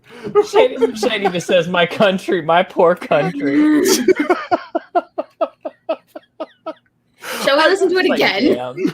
I can still two things. Okay, yeah, obviously it was terrible, but I got to give the guy credit. Like he was feeling it, man. He's terrible, but he was feeling it. You know, I think that he's not bad as a singer. I think that he sang it wrong. He tried to sing it like he would a metal song, and that does not work for the national anthem. You have to sing that differently. Yes. I wouldn't sing fucking Five Finger Death Punch the same way I would sing the national anthem. It's just those two don't mix. I mean, okay, here's the thing. You can. It's just not going to work. There is a way that you could take a property, a music song, and reconfigure it in a style that is not the original style. I mean, Disturbed did it with The Sound of Silence from Simon and Garfunkel beautifully. But it has to be done with a little bit more tact, shall we say? Sometimes the rules exist for a reason, kids. Yes. If you don't know how to bend the rules to make them work, sometimes it's better just to follow the way the rules are written. Yeah, you can't just willy-nilly just go off scripts. No. There's got to be a conversation. Duh. The next I just really dug the man's passion. He was feeling it. I was okay with it. It was some of those notes were a little hard to hear, what have you, but yeah. He had his eyes closed the whole time. He was off in his own world, man, and that's cool. Do you think he practiced that exactly like that? And how many times did he practice that exactly like that? And for how many people did he practice that exactly like that? I'm just curious, because I think the time was exactly one and in front of no one. Well, I don't know. It is off of an old timey key poem, so the wording isn't exactly familiar. So you do have to memorize it. How many singers have I seen fuck it up? And fuck it up where they lose it and they just start humming, and then they pick it back up when they remember what words come next. Or other people who just mutter the words, where it's like this makes me feel glare. It's like lots of bombs bursting in the air. I heard one person sing one time, and it's like, yeah, that was it. Lots of bombs. I personally am deeply offended by the fact that this man was allowed to sing this way. Like, anyone who gets the national anthem incorrect in any sense of the way that we can specify it's incorrect, I'm pissed off, because I auditioned to sing the national anthem at my high school level with my varsity choir teacher, and he rejected my audition because on one note I was a half step too high. One note, and it wasn't even noticeable. He's like, you're not quite hitting that note the way that I want you to, but you couldn't notice it. But it was one note, half step, and it worked. It would have worked had he let me sing it. But this flies somehow. There had to be a body of individuals who approved this performance, right? Was it a body of people, or just somebody who was the musical director or the audio director for the event? I don't know. Well, no, there was someone who put that audio music director person in charge of finding someone to sing the national anthem. And then that person went off in search of finding a person to sing the national anthem. And, let's say that I was the audio director and one person wanted to give the invocation. I'd be like, all right, shoot. Let me hear what kind of prayer invocation you would give. Go. And they're not expecting to do it. Well, you better be able to do it on the fly. You know what I mean? And I would ask the anthem guy, just like I asked the pastor, I'd be like, all right, let's hear it. Let's hear the national anthem. Go. If you can't do it, I'm probably not going to hire you. And listening to that guy, I am curious what it would sound like in a office, that man doing that without a microphone. Would it sound better, worse? I don't know. Would it sound better with music? Probably. I'd like to hear what that guy sounds like with his band and such. Well, we could probably find out. Does anyone know who this they said his guy name. He said his name, like something avoid. I didn't catch it. Can we? Here, let me find out. I'm gonna do some light internet stalking here. I am good, Michael Trudeau. Thank you. Trudell. The name of the rock band is Avoid. Trudell. Trudell. Oh, Pop-Tart's back. Yay. Okay, Benny Scholl from the rock band Avoid. Let's find out. Okay. It was Benny Scholl. I already like the music. Let's see how he sounds.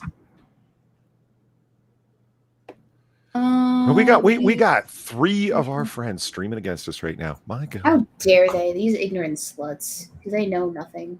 No, hold on. I take that back. Oh, no. They're done now. Okay. Actually, there was a little bit of crossover where there were 5. Fuck, this is the hot time, man. We were here first, Weebo. You were here first, Weebo. Mm-hmm. Yeah, I was here first. You got that right. Okay, I found Avoid. Actually, Nuke the CCP's got a point. You can get a copyright claim. Yeah. All right. Apparently, I can't actually. They're not terrible, but you can tell he's used to singing with a lot of backing vocals, and he just kind of sings and lets the backing vocals pick up the slack that he's leaving. I can't actually access any of these. Like, I can't access their website. I'll look on the website. I just Googled them and it came up on YouTube. Here you go. I'll put it inside chat. Oh, okay. But that's the video I just pulled up. But no, I mean, they're not terrible, but it's just like I said, he approached that song completely wrong. And whoever told him that sounded good when he practiced it beforehand, I hope he practiced it beforehand. You know. Because I can sing the national anthem, but I can also sing rock music and sound passable. I'm no, rock star or anything, but I can carry a tune with a bucket. I'm good, decent. Can I just say something, right? Does anyone else have that weird friend on Facebook that reaches out to them? Like, friend. I use that term very loosely because you're not actually friends. You never talk. But the only time that you interact with this person is when they send you a shameless plug to their SoundCloud music or rap song, etc., etc. Yeah, like, Mustafa. I mean, what? No. I don't like Mustafa. I actually talk to Mustafa in voice chat and whatnot. But here, let me read off one of these comments or things that I've gotten recently, as like, I think it was last week. But they're always pretty similar. Oh, not that one.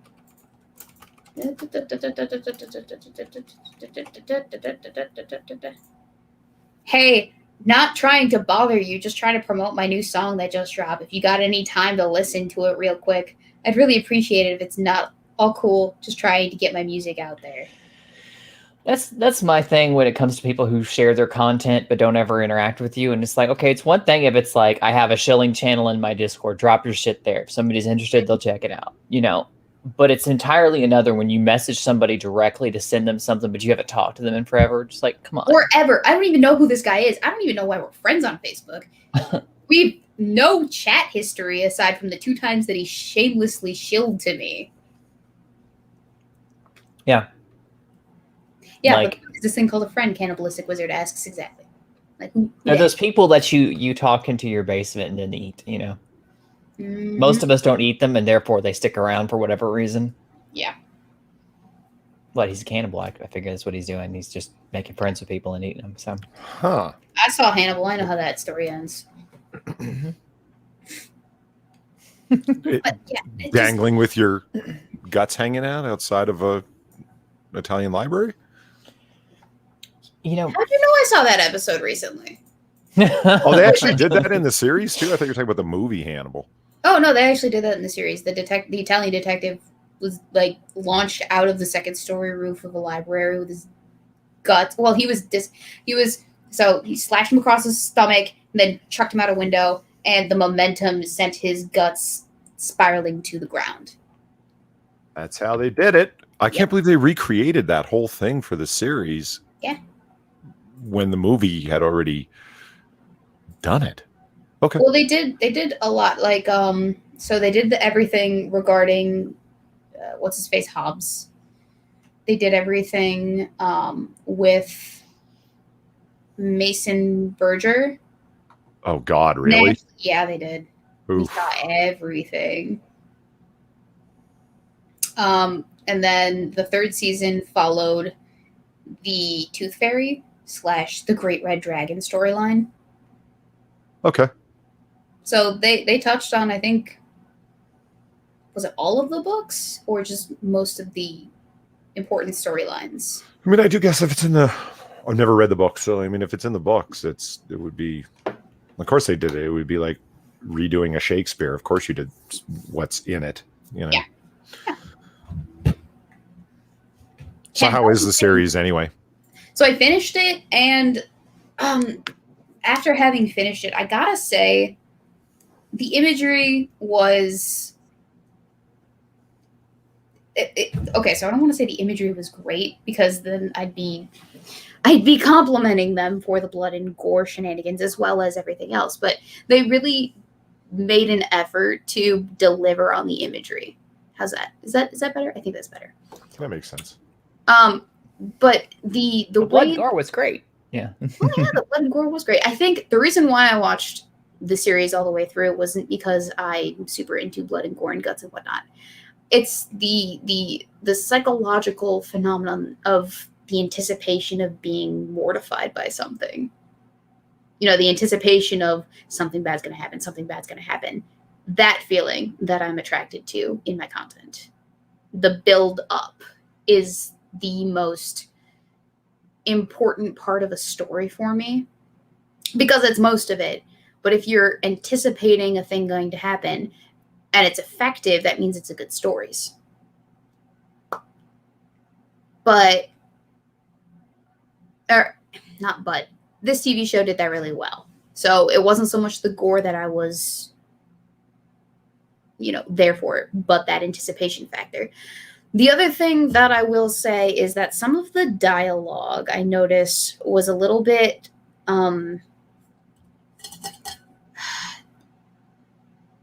opportunistic. Oh. I don't know how I would describe it exactly, because you would get connections made by the characters that were just kind of leaps in logic with gigantic gaps in how they would get from point A to point B. And I know that the explanation there is because, well, Will Graham himself has the ability to empathize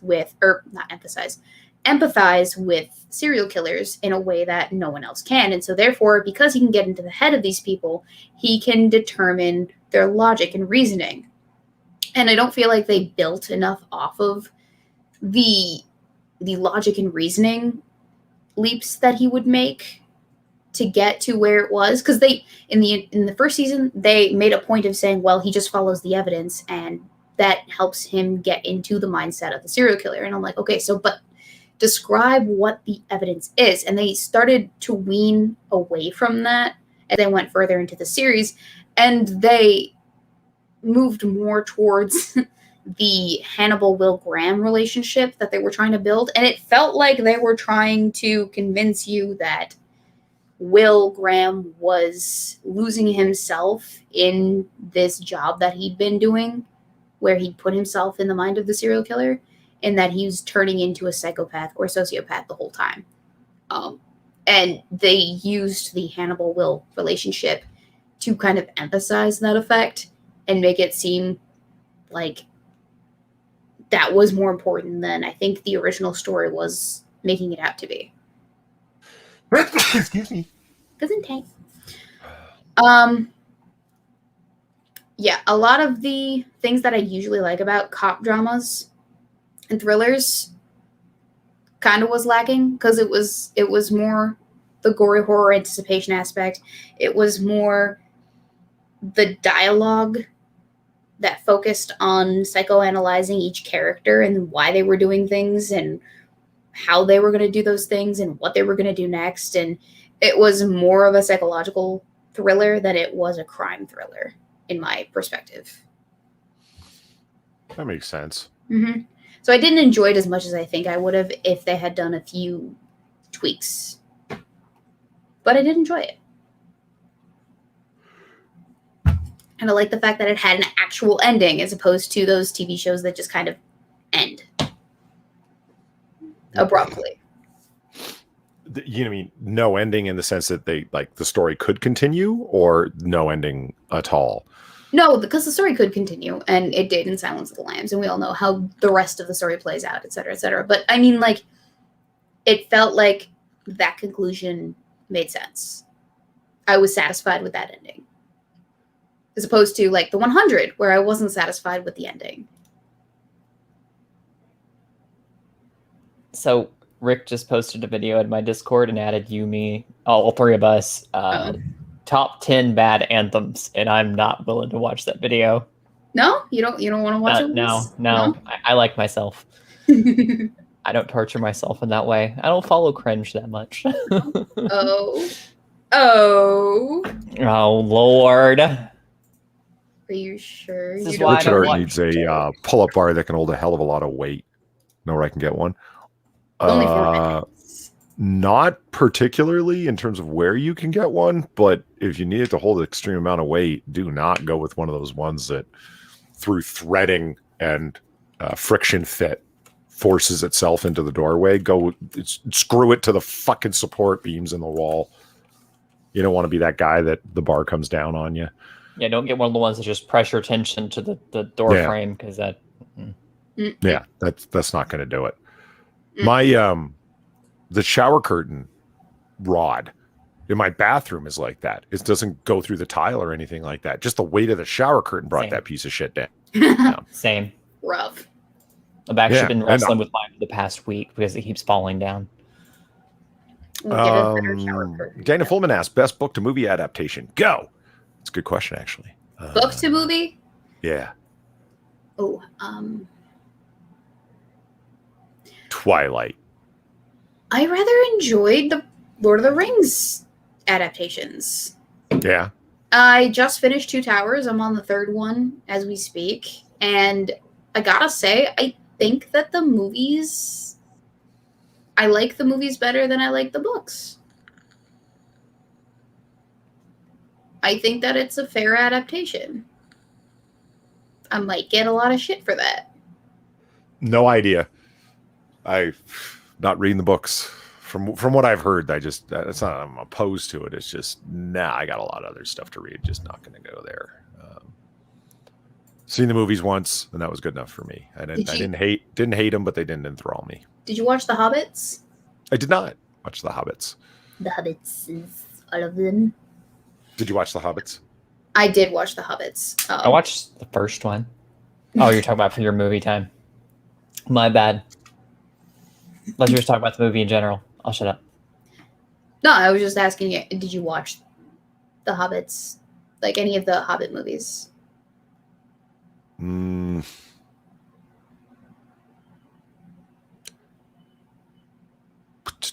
I guess. If you guess, I guess. Hold on. I guess graphic novels would count as books. 300 was probably one of the most faithful quality adaptations of a graphic novel I've ever seen. Yeah, like if you have seen 300 but you've never read the graphic novel, it's going to seem like a really weird replay. Like almost like I can see some people walking away from reading the graphic novel being, I got nothing out of this because I saw the movie. Yeah, they pretty much used page for page as the storyboard for the book or for the movie. And it's like, how could you have a more faithful adaptation than that? Here's one, and it's probably an unorthodox declaration, but I read Beowulf in high school, and then I watched the animated movie, and I actually did enjoy the animated version of it. Although I don't know why they had to make it so realistic when they could have just made an actual Beowulf movie live action. You're talking about the dong, aren't you? No, I didn't need a dong. but like, it's not the dong you thought you needed, but we're happy to get it anyway. You don't actually see the dog in that movie. You know that, right? Like, they very distinctively leave it out in every single scene. Because you went frame by frame to see if you could catch a glimpse. I couldn't help but not notice that they just conveniently animated it so that you couldn't see his dick at any point in time, which I was fine with. Okay, let me just specify that I was fine with that. But no, they went through all of the trouble to animate everything to look realistic. Right. It looks okay. So it you can tell it is animated. Yes, it does.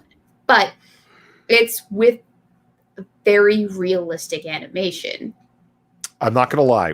The only time I've seen is the Riff Tracks version of it, and that's why I got it. I wasn't aware that it had come out. I just sort of slept on the fact that it had come out at all.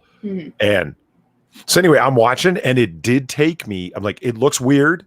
There was something off about it, and it did take me a few minutes to realize, oh shit, this is an animated film. Because the level of realism that they went to. So that is Uncanny Valley, the movie. Yeah. That was my only complaint really with the movie, was that the animation didn't need to be an animation. It could have just been a live action. But Robert Zemeckis, I think, is who did Beowulf, and he's really into the shit. What do they call it? Live motion capture, right? I personally feel that the live motion capture is like, he loves it as a filmmaker. You know, he just thinks that there's a lot of extreme potential there. If you watch Robert Zemeckis' A Christmas Carol, he does motion capture, but then exaggerates the features of the actors. And like, so what's his name? Jim Carrey, who I normally detest, well, consistently detest, is who plays Ebenezer Scrooge. But then he gives him like a long chin and a big nose and big ears and makes him an old man and makes him gaunt and all of these things in it. Yeah, you could absolutely tell it's animated from the first second that it starts, which is great. Gary Oldman is who does Bob Cratchit, who plays Bob Cratchit in it. And it's like, you can kind of see Gary Oldman underneath that digital makeup, so to speak. It's a much, in my opinion, whatever that's worth, a finer example of what you can do with motion capture. Fuck, that's a great adaptation of A Christmas Carol. I love watching different versions of A Christmas Carol, and that's a fucking great one. Like, the different ghosts or spirits of past, present, future are fucking fantastic. Is it better or worse than Barbie's A Christmas Carol? It'd be hard to be better, wouldn't it? I mean, what was it was pretty much epitomized in it over Christmas, Polly. Back in December. Was it this past December we watched it? Because it was one of them we watched it recently. It was A Christmas Carol, and I forget. Well, we watched some this year and some last year. I can't remember which ones we watched when. We did watch Patrick Stewart's A Christmas Carol, where he was playing Scrooge. I can't remember if that was this year or last year. SS Serpent 21 donated to say best movie from book, the 1992 Gary Sinise of Mice and Men, or the first Bond movie, Dr. No. I haven't seen the Mice and Men version with Gary Sinise, but I had seen the ending scene of Mice and Men with Gary Sinise. Not that a spoiler. Everyone's read of Mice and Men, right? No, actually. You haven't? Don't think so. Do you know how it ends? I don't think so. All right, don't spoil it for Polly. We're gonna watch it together. It's our next movie night thing. Well, Richo says, I don't care what anyone says. Jim Carrey sucks. Yeah, I don't. Notice no one's like telling you off, man. Fuck Jim Carrey. I liked him in the. And Dan Fulman's right. Riff Tracks for the win. Hell yeah, Riff Tracks is hilarious. Did you ever watch The Grinch? For Jim Carrey? Oh, the original Chuck Schultz masterpiece. Yes, of course, many times.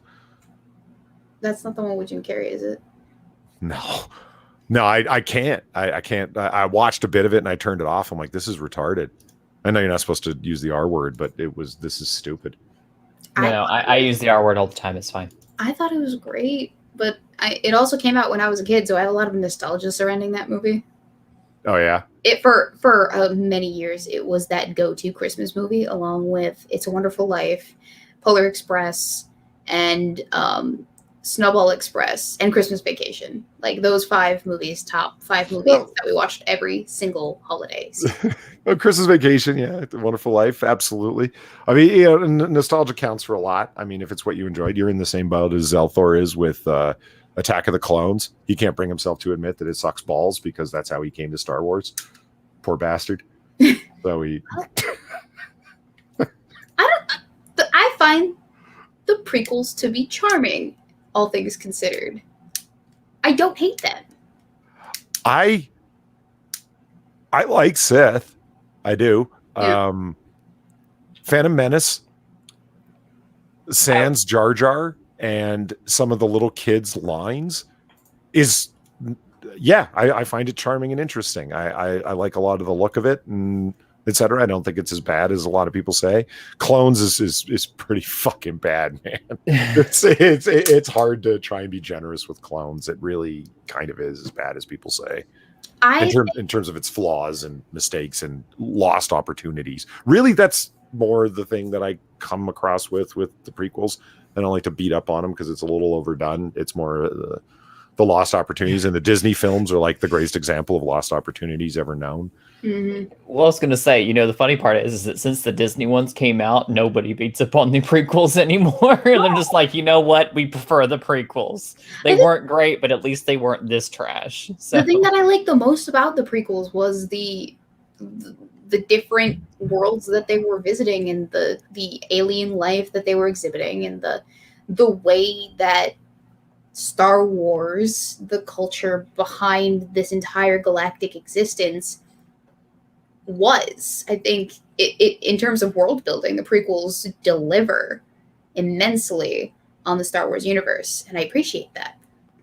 But the sequels, they do not deliver on that.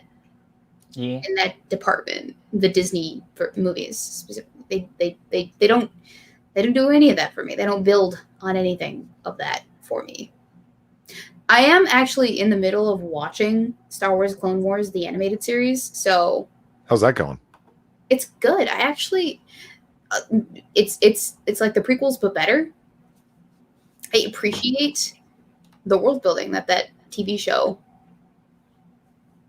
has produced so far, and I'm only halfway through the first season, so take that with a grain of salt. We'll see what happens later on. I did watch all of The Mandalorian too. I liked what that did with the storyline of The Mandalorian and the post Star Wars initial series. You going to bed? Good night. Speaking of going to bed, we're 2 minutes past the mark. So if anybody has any final questions, yes, if anyone has any last minute questions, we will answer those questions and then close it out. So, Polly, you want to start, or no, Eve, you're our guest. Would you like to shill first? I mean, I can do it. I will actually, because I'm a little late on this, but I put a kibosh on that because I can always stream on Twitch later because no job anymore. I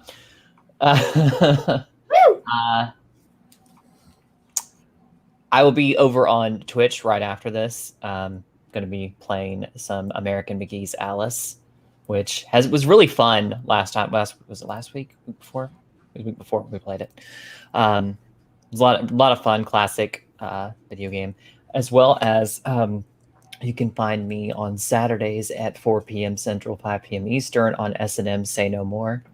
That's a YouTube channel with Miss Talita Constantine as my co-host, and I've had both of these lovely people on. I don't know which direction I'm facing here. Individually, I actually want to have like a S&M cocktail hour crossover episode at some point where we have both of you on at the same time. That would be fun. I don't know. That might be a big ass. I have a big mouth. I mean, that's totally fine.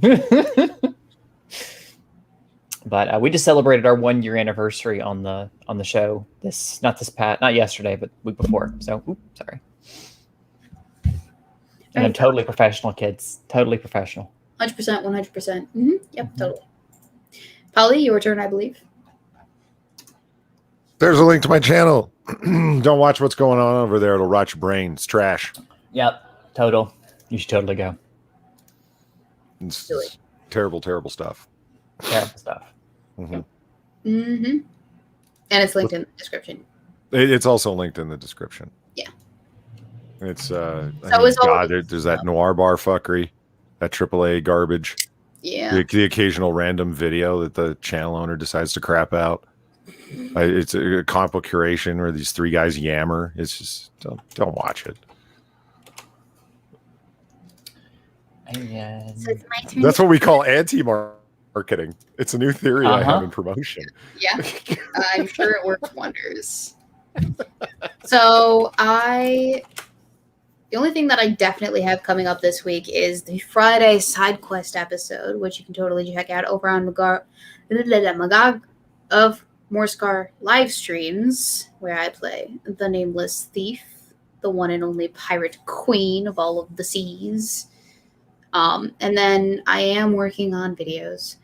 I powered through a script this afternoon after I got home from lunch. So, unless I lose all inspiration to complete that project, it hopefully will be out sometime in the next week. Have I taught you nothing, Weebo? Scripts are for the weak. That's how I got to the point that I am. I'll decline from pointing at that as evidence to my case.